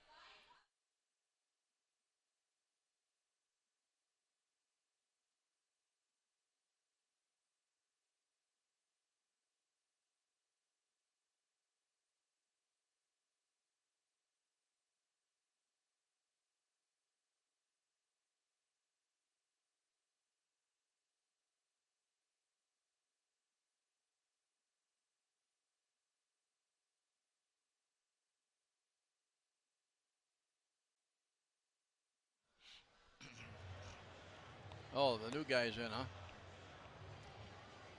Well, back here in downtown Toledo, the Mud Hens and the Durham Bulls, as we've got a pitching change. Yes, Peter Fairbanks is in now. Yep. And let's see what we have on him. We don't have anything. He must have, did he just show up? The only F on the sheet is Faria. Let's see what we can find out somewhere else. Another addition for the Durham Bulls. Yeah, Fairbanks. Well, he didn't even play last year. 25-year-old native of St. Louis, Missouri. And one of the guys you said, you talked about all the trades. Yep. They got him in a trade with Texas just a few days ago. McWilliams, by the way, 5 innings, 8 hits, 2 runs, both earned, 1 walk, 4 strikeouts. He hit a batter. And he threw 92 pitches. That's the same number that Tim Adelman served up. Both of them. He just went an inning further into the game for McWilliams in his second AAA start. And yes, you're right. There's a strike poured in from the young man, Peter Fairbanks. A trade from Texas.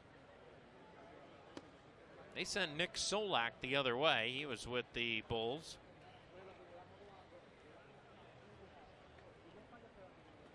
Fairbanks will pass along his numbers for you that we've got. He's pitched across 3 levels this year. And a swing and a miss from Danny Woodrow. 2 balls, 2 strikes. In the PCL, 7 appearances and an 1137 earned run average for Fairbanks. Oh, that's the other AAA league. Where was he at? He was in Nashville. Oh, 6 1/3 innings pitched there. And pitch missing to make it a full count. 3 balls, 2 strikes. Fairbanks has made it to the major leagues. That was earlier this year. 8 games with Texas.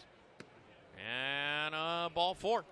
So Danny Woodrow's aboard for the 3rd time today. As he'll draw a leadoff walk, a single, hit by a pitch, and now a walk. Continuing the conversation on Fairbanks, as Pete Kozma has been on base twice, fielder's choice and a single, and a run scored comes to the plate. 8 2/3 innings this year for Fairbanks for the Rangers. He gave up 8 hits, 9 earned runs, walking 7, and striking out 15. Struck out 15 at the big league level. And the runner goes. And Danny Woodrow's in there easily. 14th stolen base on the year for Danny Woodrow. He wasted no time going on the first pitch. And I guess the Tampa Bay Rays wanted to load up on their taller pitchers. Yeah.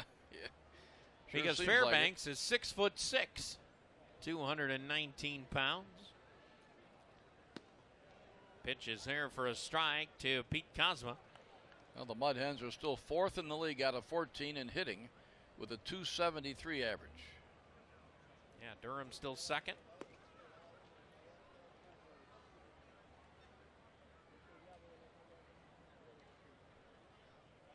Pitch coming up from the Bulls righty, and that one slapped foul and into the crowd. That one hit a seat and went downstairs. Well, Matt, Indianapolis has 97 home runs, Buffalo 97, and the Mud Hens with the lowest total at 94. But Durham has 132, Charlotte 136, Gwinnett 150. 150 home runs. Wow. Oh. My goodness. But that's not the high. Columbus has 154. Well, there you go. Another big numbers. Pete Kozma sends one back and foul out of play. The Gwinnett number is more impressive. They have a pretty big park where the Clippers ballpark is not big at all. Very short in right field.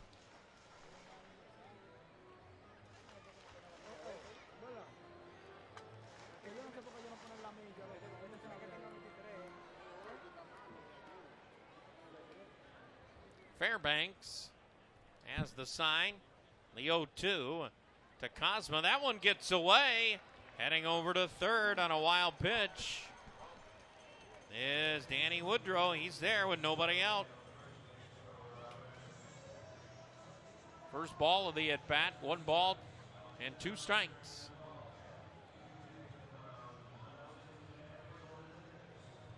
Well, they'll play back and give up the run, which the Mud Hens could use. If they can get that run in, that would make it 6-3. So the Bulls will play way back. They'll give it up unless it's a ground ball back to the mound. Yep. As Pete Kozma waiting on the 1-2. And he's not going to ground that one. That one's going deep to left center. And it's off the wall. That will score Woodrow easily as Kozma cruises into second with a double. The Hens are on the board. It's a 6-3 game. Yeah, nobody out. A chance to get another with a man in position. You got to figure it's anybody's game anyway. I mean, a 3-run deficit isn't the worst thing in the world. But if you could get Kozma in, now you're right there. Yes, was still plenty of time left in this ball game. Still got 3 more plate appearances after this inning. Oh, how we love those Hens. They come through with a run. And now another wild pitch. Kozma trots to third. Well, that just got a lot easier, didn't it? Say, the Mud Hens are climbing back. Well, Fairbanks, that's another one. Wild pitch. It hit the dirt. Yep. Off it went. I'll wait for the official announcement before I write it down, but I think it's going to be a wild one. Oh, it hit the glove, huh? Yep, this is why I don't write anything down. Are you sure you didn't? That'll be a pass ball. Credit that one to Mac James, the catcher. Now that works like an error. Yes, exactly. But Cosma standing at third. As Daz Cameron is at the plate. Fairbanks rocks and fires. One hopper right to third. Nice backhand stop. Padlow fires, and that's in time to retire Daz 5-3. Cosma forced to wait at third, so he'll stand there with one out.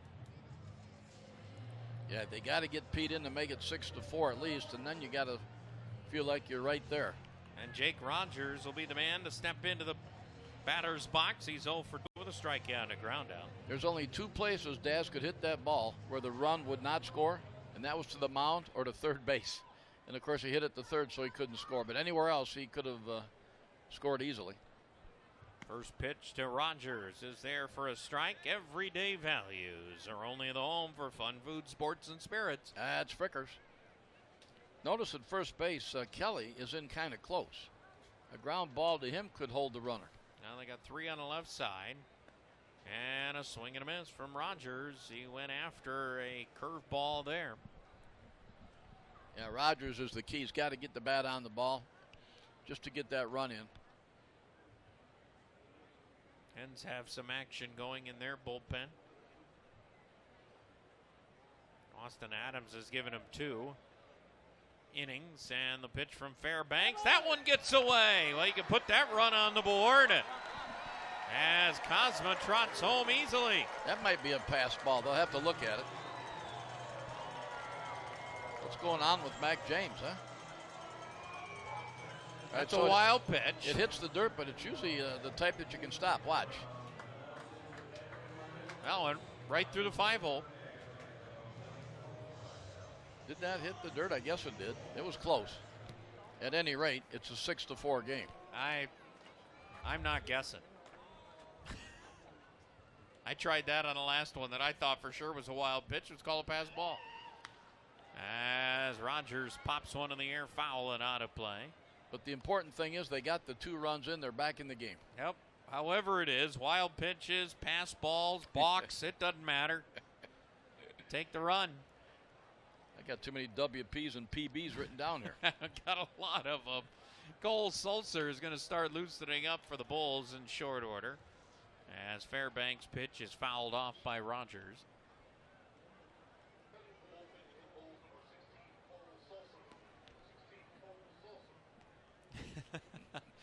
WPs and PBs. Yep. Written all over the place here. It's crazy. Swinging a foul down from Rogers. He stays alive. 1 ball, 2 strikes on him.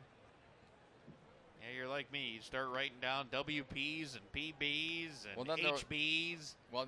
And then I go HBP, actually. I just write HB. Oh, I go HBP, hit by pitch. Because when I write walk, I write BB, and I circle it. And a swing and a foul back. So then I do the same for the HB. I do the short version for a walk, just W.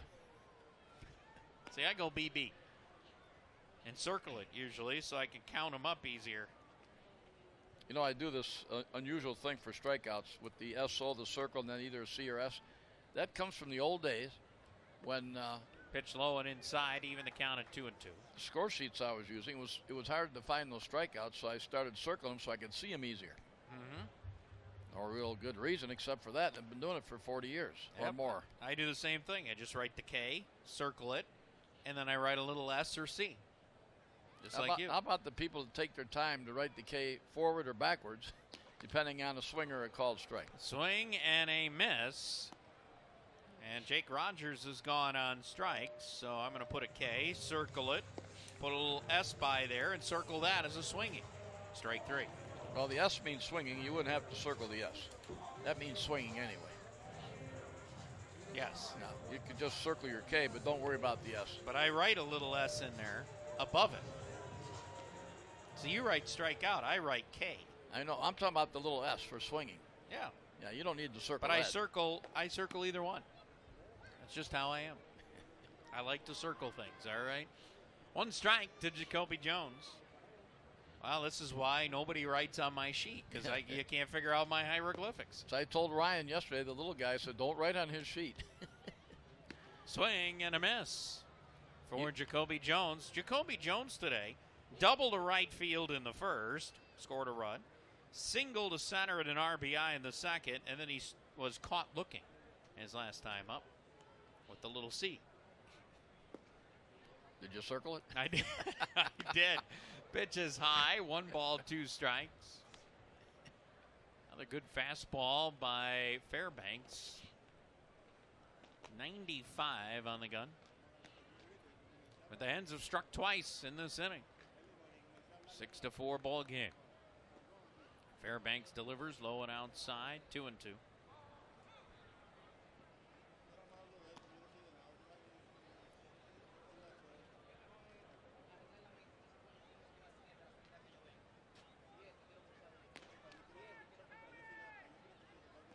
Jones waiting on the pitch from Fairbanks, and it's way upstairs again. Full count. Every time a pitch comes in like that, Jacoby has to be thinking about that fateful day when he was hit in the face, but I know he feels real confident, I think, with that protector on. Yeah, it certainly looks like it, but wouldn't you duck out of the way of a bunch of those? Yeah. And I'd have that protector on, too. The pitch from Fairbanks swung on and missed. Slider there at 89 miles per hour gets rid of Jacoby Jones, but the Hens get 2 in the inning. 1 earned. 1 earned run. They got 1 hit in the inning. Those 2 runs close the gap at 6-4. This is Toledo Mud Hens baseball. Back at Fifth Third Field, we're in downtown Toledo. It's a 6-4 ball game.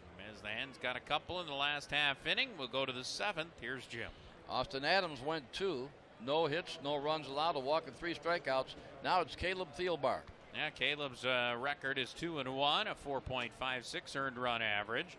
49 and a third innings pitched. He has given up 55 hits, walking only 9 and striking out 53. And he just fired a strike into Joe McCarthy, who's 2 for 3. That's got Joe's average up to 224. Thielbar deals, and the breaking pitch doesn't break quite enough. It's 1 ball, 1 strike. Top of the 7th. There's the numbers on Caleb. 49 and a third innings. Well, that walks to strikeout. Here's a shot into left, and right there to make the play is Danny Woodrow. So 1 quick out. That'll bring up Matt Duffy on rehab with a single and a sacrifice fly for a couple of RBIs, and then he lined to left in the first inning, so he's actually 1 for 2. We don't know how long he'll be around, but we'll probably see him tomorrow. He's on rehab from Tampa Bay. Yeah, after not playing yesterday.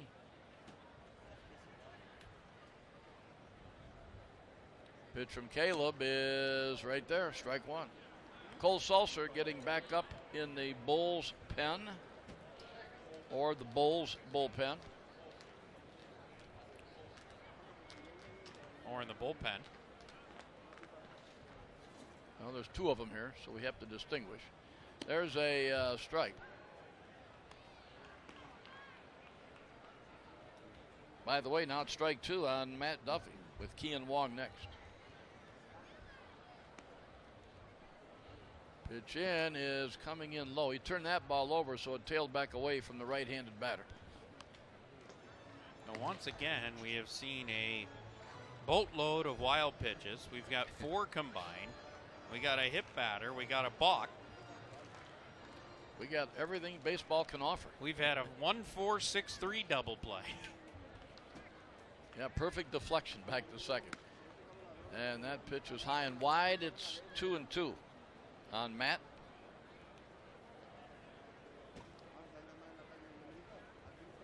The beauty of baseball, Jim. Every day you can see something different. Thielbar fired. That's a shot, base hit up the middle. And for Matt Duffy, he's now 2 for 3. That's the first hit for the Bulls since the 4th inning. But their total now is up to 10. Find everything you need, from cornhole to corn on the cob, gardening tools to grilling utensils, even the grill itself, all in one stop at Meyer. Because when it's this nice outside, there's no time to waste. Have you ever played cornhole? I have. It was pretty popular for a while. I think it still is. Oh, yeah. For a while, you could go into like the Ohio State, Michigan store and buy your own cornhole bags. Had the M on them or the OSU emblem. Oh, yeah. Yeah. Or Notre Dame. Every now and again, you'll see like ESPN2 or something will have the cornhole championships on there. Yeah, you're right. I saw that not too long ago. You know what I saw the other day was a mini putt thing. Mini golf. Well, I remember, actually, I tried to qualify for a tournament at the old putt-putt course on Monroe. They used to televise it, and they would have like national playoffs, and if you could keep going through your regions, you could get to the national championship in putt-putt. Now they call it a par 2 course. It's the same course, but the putt-putt brand is gone. If you've been watching TV, they're advertising par 2 golf. Well, that's what it is. It's the old putt-putt. Every hole was a par 2. I'm just amazed at the National Putt-Putt Oh, Championships. I'm telling you, they televised it every week. And a strike, and not liking the call, Kian Wong. No, because he's rung up. So he's gone, and here comes Jason Coates. I got lost for a moment in the Putt-Putt Championships, but boy, oh boy. Now you go down to Florida, it's actually more like mini golf. You got all kinds of wild holes, you know, up hills, down hills, across creeks. I mean, it's not like just putting on one surface. They got some pretty challenging courses, and they're not cheap. That's a strike into Jason Coates. I take it you partake in these down there? Working on your game? Not only now and then if there's company, you know, you got to entertain them. Can't go to the beach every day. Here's a pop-up out to right down the line. Daz in the corner. He's got it. That will do it for the Bulls in their half of inning number 7. It is stretch time. As they fail to score, they picked up a hit and leave a man. Bottom of the 7th coming up. Still plenty of time. It's Durham 6, Toledo 4. This is Mud Hens Baseball.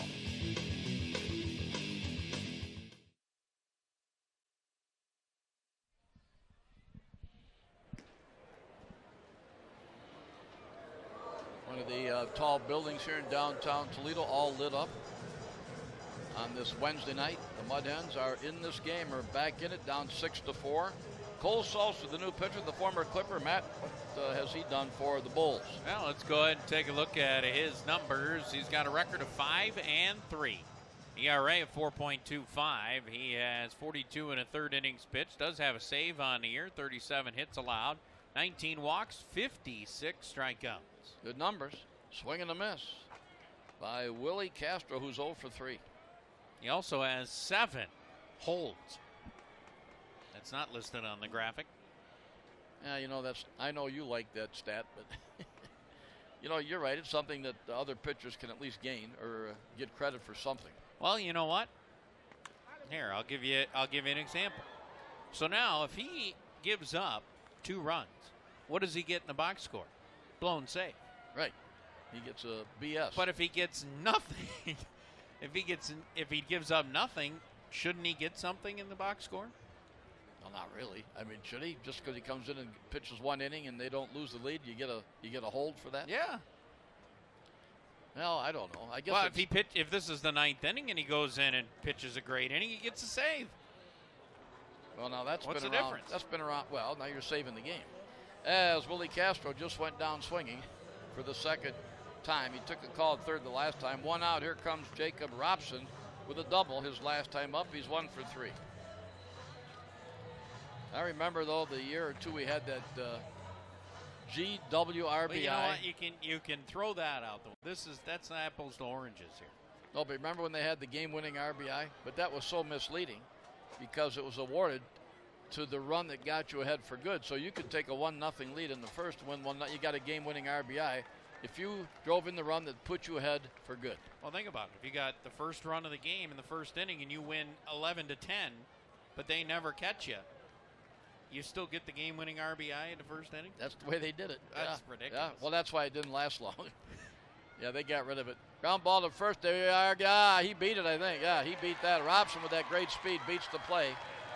As Kelly tried to get it to Sulser, and Sulser wasn't quite there in time, and that will be a single for Jacob. Watch this.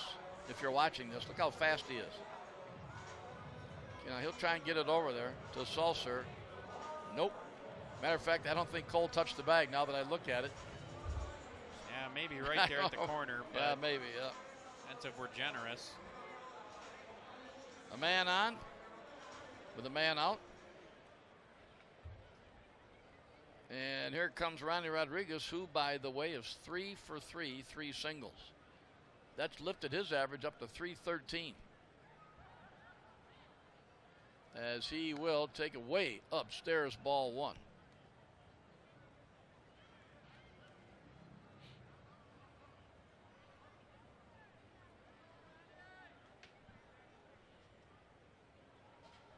Now the 1-0 is a good curveball swung on and missed.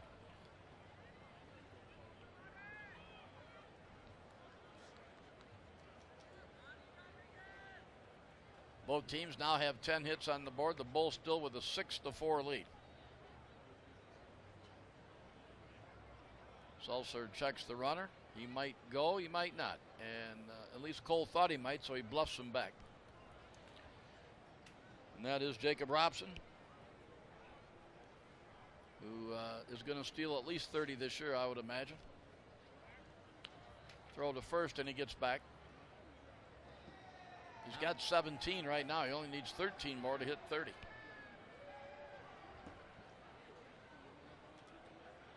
As he sneaks off the bag. Now, here he goes, and the ball was not handled cleanly. That's a stolen base, number 18. Mac James has not had the best game tonight. Some of those wild pitches were indeed wild pitches, but I think, Matt, 1 or 2 of those should have been short hopped or stopped. Yeah, at least blocked something there. Yep, You're right. It's one of those nights for him. Now Ronnie's got a man in position. You're talking about a base hit, making this a 1-run game. Here it comes. Ronnie takes the swing and can't find it to make it 2-2 on him. See, again, I like the stat for the hold. I just do. I think it tells you he's done a nice job coming into games with the lead. How long do you have to pitch to get a hold? Can you face one batter and get a hold? It's basically a third of an inning, yeah. Yeah, see, that doesn't sound right. But does it? You could come in the 9th inning and get the last out and get a save. Well, that's a save then, yeah. Well, that well, means the so game. what's the difference? Well, that's game-ending situation, not in the middle of the game. In the 4th inning, you get a hold. This situation right here is just as important as in the 9th. Well, let me put it to you this way. Guys aren't going to get a big bonus based on their holds, I don't think. I don't know. Look at the amount of money they're throwing around for middle relievers now. Yeah. Everybody's trying to build a bullpen so they can get through the 6th, 7th, 8th, and 9th. So they can start one of them. Well, that too. Start one of them for 1 inning. Yeah, it's gotten a little crazy. 3-2, here it comes. He fouls it back as Ronnie got the bat out just in time.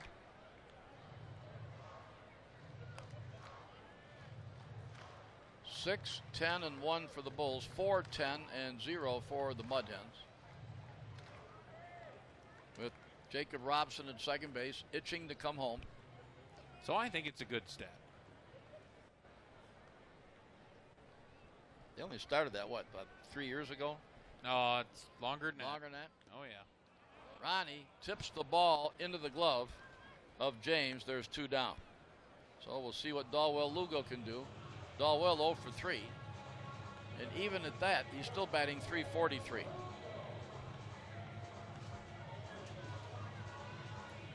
Bottom of the 7th, the Mud Hens down 6-4.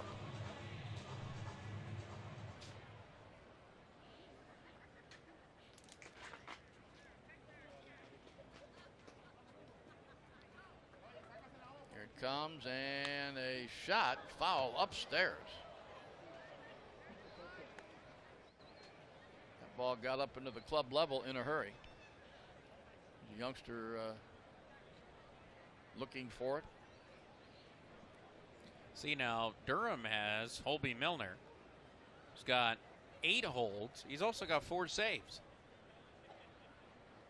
You'll make more money on saves than you well, will no holds. question. Foul ball back. Of course, you know, this save thing, I thought got out of hand several years ago because you'd have a guy pitching, and I saw it a lot in the early days. 8 innings, shutting somebody out, and it's 2-0, and they bring in the closer who gives it up. When the guy that started probably could have sailed right through the 9th inning, and fans used to really get upset about that. They've kind of accepted now the fact that we have closers. But you're right. I've also thought the same thing many a time. I'd walk out of the press box out there, and fans would grab me and say, you know, why did he take so-and-so out? Well, you know, he'd been out there for 8 innings, and they wanted to bring in the closer. Closer, blah. They'd get upset. He was sailing through them. He would have got him 1, 2, 3. He bought the closer out, and he gave up the game. Yep, and, you know, fans would also say if the closer went in and set him down 1, 2, 3, well, nice job. Yeah, nice job, although the guy that was in there before you probably could have done the same thing. I don't know. It's tough in the 9th inning. I think that's as hard as it goes as far as pitching. See, pitch counts weren't as big, say, in the 80s and 90s as they are now, especially, well, let's go 70s, 80s. The pitch counts, you know, I mean, they were there, but nobody really cared much about them. There's a pitch outside. Now, we knew there were pitch counts, and you knew pitchers were going long into games, but they didn't really care as much. Now, we had pitchers here at this level, but the Mud Hens would go 120, 130 sometimes and go all the way. Maybe not a lot, but they would do it now and then. There's a fast one that just missed outside. Now 3-2 on Dalwell-Lugo. But part of the evolution of the game is the use of the middle reliever. The quality start is key now for starters, maybe even more so than wins. And now you got guys opening the game and pitching an inning, and they're out of it. Yeah, that's not working so well here the last few days. There's one fouled back. Although that said, Durham did it yesterday, and it worked fine for them. It's all about you. That opener guy has to get you through the first inning without allowing anything. And he's got to get through that first 3 or 4. And then you turn it over to the primary pitcher. Yeah, the guy that was supposed to start. Right. And then swinging a foul back by Dalwell. He's hanging tough down there. But see, and then they're looking at it as now if he gives you 5 or 6 innings, Jim, now you're already the 7th or 8th. You go with your 8th inning guy, your closer, you're done. That's what your hope is. Yeah, I mean, you ought to just start your starter. You're just kind of reversing things for no reason.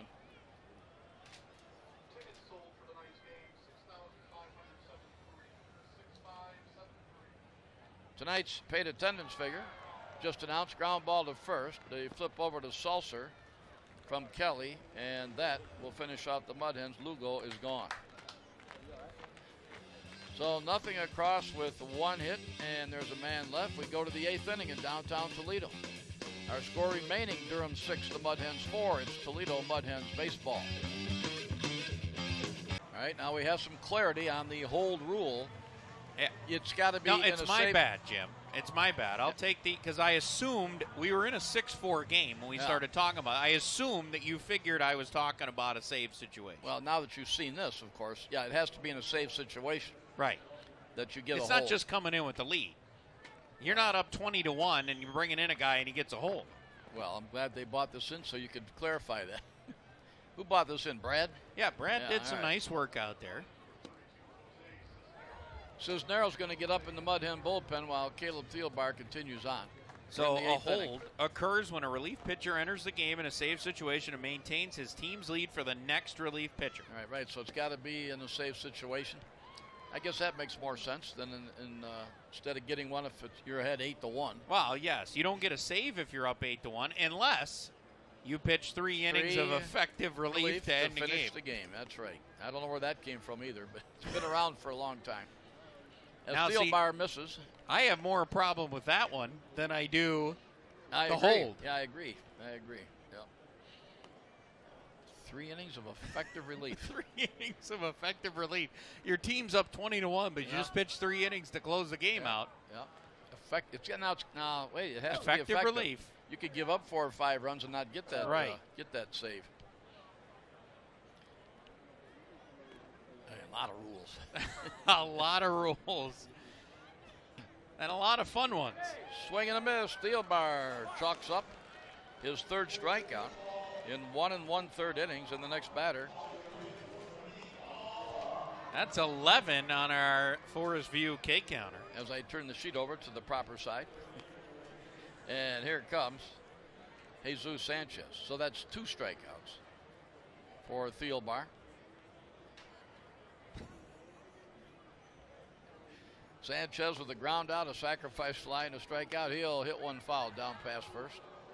Boy, fans should be lucky I didn't bring up the 50-year anniversary of landing on a moon. Who knows where your brain would have went yesterday? Oh, that was fun, huh? I know where I was. Do you know where you were? I know where I was. Yeah, you weren't here yet. Oh. I was up in Maine. Rangeley Lake, Maine. Watching it on TV up there. Yep, on vacation. 1969, huh? There you go. Pitch will sail inside. Yeah, I was still a little ways from being part of the world. You're actually quite a ways away. Well, not too far, I guess. Yeah, quite a ways. 7 years? 8, but that's 8. all right. And a pop-up down the 3rd baseline that will be in about the 2nd row of seats and bouncing right back on the field. But then Lugo will flip it back into the folks down there. Well, calling all dog lovers, it's time to bring them down to Hens and Hounds Night on Wednesday, July 31st, presented by Tito's and the Blade News Slot. Tickets $16 for owners, $8 for your little buddy. Dog ticket proceeds benefit Lucas County, K9 and Control. Go to mudheads.com for more information. Swing and a miss, and down goes Sanchez. Now, Mr. Thielbar has 3 strikeouts in 1 2/3, and here comes Brendan McKay. And there you go. It's time to give out some more free bowling, Matt. Tell us about it. That's right. Head to the Toledo Mud Hens Facebook page tomorrow for a coupon good for 2 free games of bowling at Forest View. All right, now here's a new guy that we don't have much on. That's Fox that just joined them today. Lucius Fox is going to hit for Brendan McKay. And with that, so he's the DH, so there won't be any position changes. Right. Juan Nieves has come out for a little chat. Now, see, you have to wonder about this. There's 2 outs. There's nobody on. Why would he be going out there? Maybe to explain to Caleb how he wants to pitch to Lucius Fox. Well, the umpire is going to join in to speed things up. That's John Mang. All right, well, they decided what they want to do. Again, the paid figure tonight, $6,573. Yeah, we had quite a few more during the day game yesterday. Still a good crowd on a Wednesday. Oh, yeah. Just under 8,000, though, for the day game yesterday. As Thielbar will serve up a curve that's in there. Strike 1. Lucius Fox. And he just got here. We don't have any real details on him.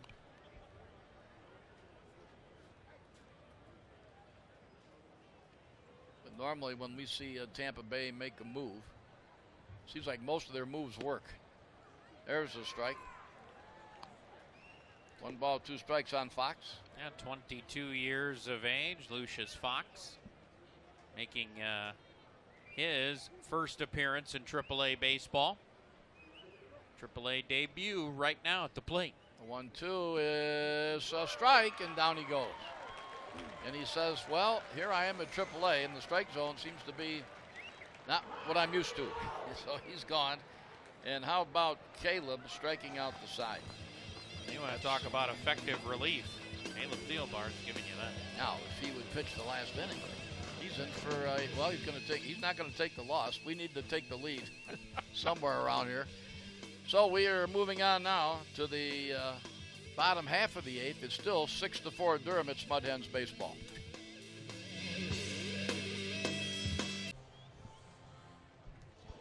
Welcome back, everyone. Jim Weber, Matt Melzak from Fifth Third Field. We're in the bottom of the 8th. The Mud Hens down 2, 6-4. As Danny Woodrow will start things off.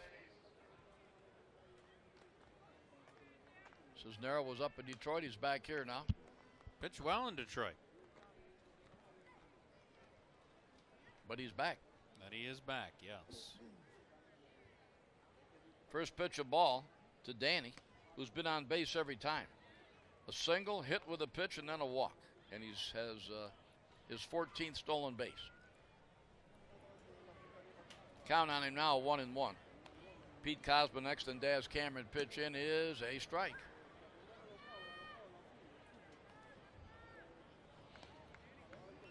Baseball is a sport that lasts a long time, 5 to 6 months, depending on what level you're playing at. And so, Matt, we're getting to the dog days with the hot weather, and you're down to like 6.5 weeks to go. Now you'll see who can keep up the intensity. Yep. Some guys thrive at this time of the year. And that might get them to the big leagues. And a ground ball wide of second, and a nice stop out there. And the flip over from Wong to Kelly. 4-3 on the play. That's the first time that Danny hasn't been on the bases. And it brings up Pete Cosma. Mayberry Diner. We love that place. Stop in to any of their 3 locations and try the best pancakes around. Tammy, Scott, and their staff will make you feel right at home. Stop by and find out why Mayberry Diner has been voted best diner in town. We have to find out which one Tammy is actually at. Get that, some of that homemade stuff. Yeah, Tammy's mom, the homemade pie out there. I mean, come on. Never complain about a good diner. Or a good pie. Or good pie, you're right. Swing and a miss. He tried to check but went too far. He being Pete Cosma, who is 2 for 3 with a single and a double and a run batted in. That has boosted Pete's average to 248.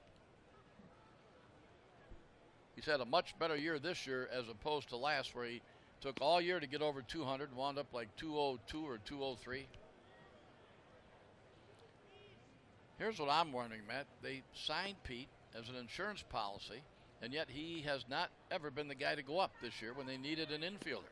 You're right. Although, how can you argue about Brandon Dixon and Harold Castro, who have been outstanding? Yeah, that's why. And Harold Castro, I believe, is at first base tonight for the Tigers. And they've moved him all over the place, playing outfield, shortstop, third, second. That's like Goodrum. That's what they do with Goodrum, too. Yep. Pop up, short right center. Long run in for McCarthy. Still coming, and he's got it. So there's 2 down. He went a long ways to catch that. It was actually an easier play for Sanchez, but McCarthy was steaming through there and calling everybody off. Now they got Dixon at first tonight, and Castro is at short. But still, they've been moving Harold around. As McCarthy cuts right through there to make the play. So 2 down. Here comes Daz Cameron with a walk and a couple of ground balls. 1 turned into a double play.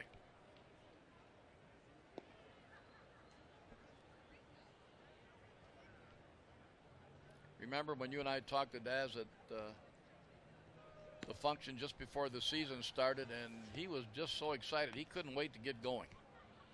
I know he's disappointed now, but he still has a chance to salvage this season with a decent batting average. Yeah, big month and a half can get it done. He'll take a swing and miss. And it's strike 2. 2 outs, nobody on, bottom of the 8th. The Mud Hens need a base runner to bring the tying run to the plate. Pitch in is right there. Yep, strike 3, and that is it for the Mud Hens in their half of the 8th. We go to the 9th inning in downtown Toledo, Game 3 of the 4-game set against the tough first-place Durham Bulls. They lead the Mud Hens 6-4. This is Mud Hens baseball.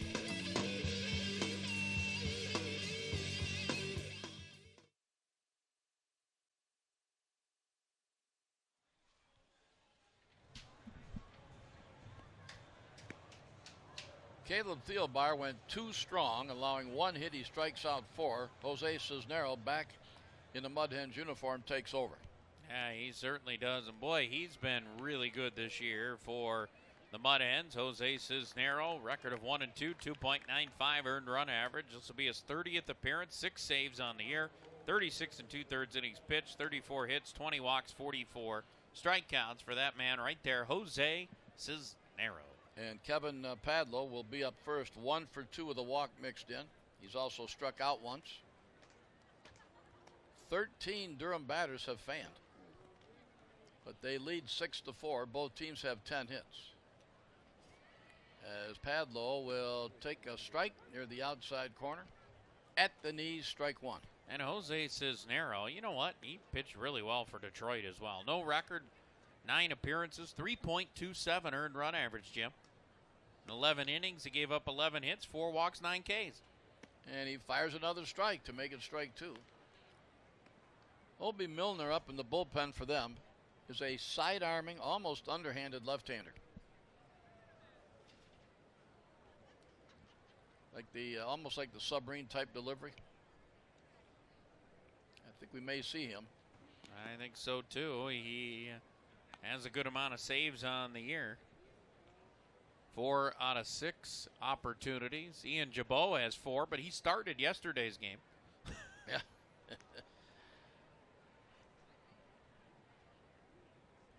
Cisnero will serve up the 1-2. And he got him swinging. Strike 3, 1 down. By the way, that's the 4th straight Durham batter to fan, as Thielbar struck out all 3 in the 8th. So that's 14 strikeouts for Mud Hen pitchers. Yeah, they've had it working. And here's Mac James with a single, a fly to center, and then he banged into that 1-4-6-3 double play.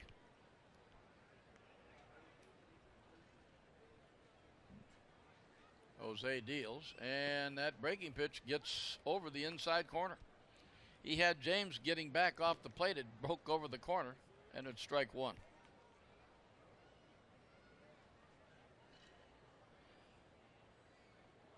Next pitch is outside. I don't know how fast that pitch was, but it was pretty hard. I bet it was 95 if it was 2. It was quick. That would be a changeup. Okay, all right. And a strike call to make it 1-2. That's what you call an over-exaggeration statement.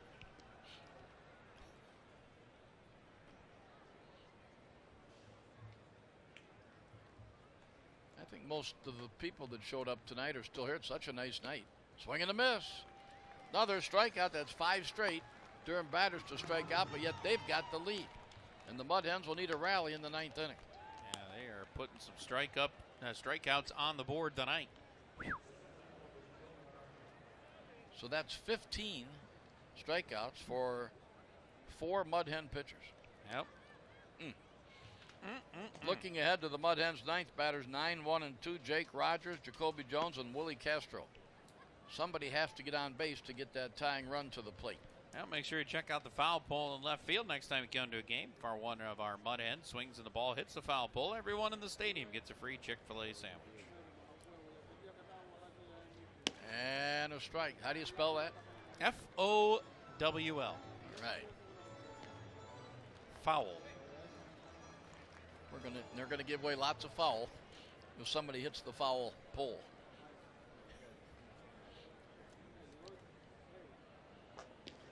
You know, Matt, we were calling it the fair pole for a while, but with that great promotion, yeah, we got to go back to using the words foul pole. Yeah, we do. Yep.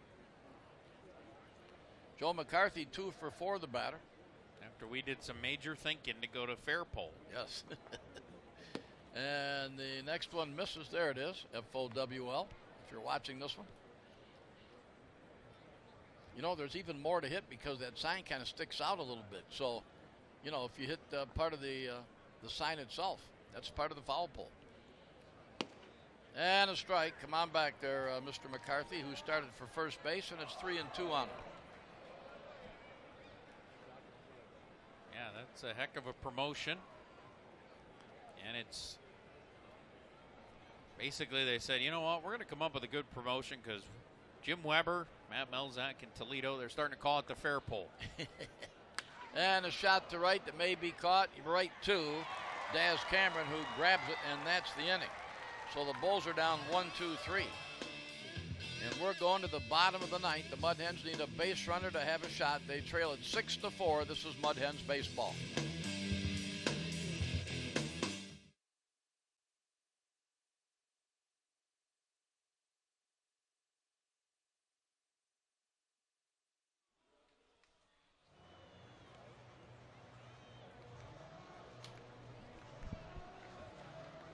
All right, we're back. It's the ninth inning, the Mud Hens' final shot. Jose Cisnero did a fine job, and he's still in the game officially. Cole Sulcer went 2, allowing just one Mud Hen hit. He strikes out 3, and the new pitcher, almost a submarine-type delivery, left-handed Hobie Milner. After the 8th hold on the year for Cole Sulcer, take a look at Hobie Milner's numbers. Record of 2-3, 3.74 earned run average.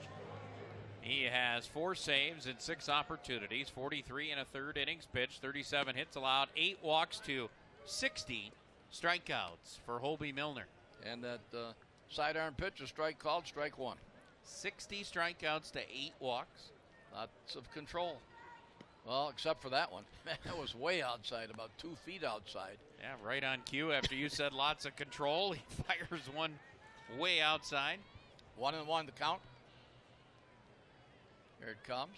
Yeah, it's right there. You know, those are tough to read because you're not used to the ball coming from that low and that far over from the first base side. And then it's got a tail on it that tails it back over the plate. And the count now 1-2 on Jake Rogers. As Hobie deals. Swing and a miss, and the Mud Hens are down to their final 2 outs. That is the 10th Mud Hen to strike out, while the Durham Bulls struck out 15 times. And you know what was impressive about that?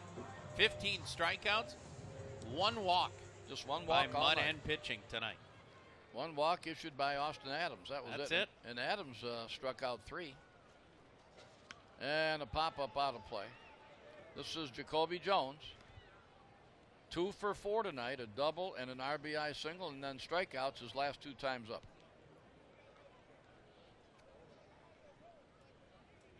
Here it comes, and that one will stay outside. Tried to get the curveball over. Indians have opened up a 7-2 lead now on the Tigers. Same story, different day. Now the 1-1 that's that curve that he serves up there that breaks right over the plate. So 1-2 on Jacoby. As Hobie Milner tries to nail down a save and a victory for Mick Williams. Swing and a miss. And he's gone. 2 strikeouts for Hobie Milner. It leaves it all up to Willie Castro to keep the game alive. Now, so much deception from that. And that's just a high fastball. Look where that ball is. That's up around his shoulders, Jim. Well, not quite that high, but you're right. It was up in the zone. I saw it go right through the M in the MH. But a lot of guys can hit that, but they're hard to catch up with. Here it is, and somebody finally gets the bat on the ball, but it's going to be foul. And in the seats.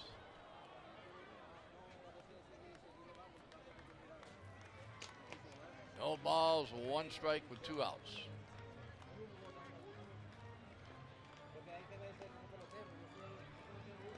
And we can't get too many fans clapping right now.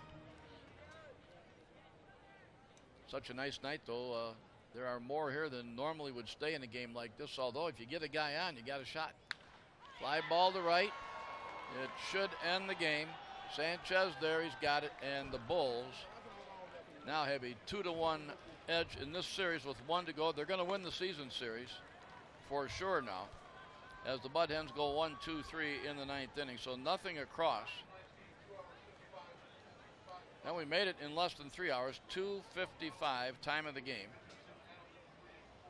Adelman takes the loss. He's been pretty good this year, but did not really have his best stuff tonight. 3 and 4 with the loss. McWilliams gets the win. He went the necessary 5. He's 1-0. 6,573 here as far as the paid attendance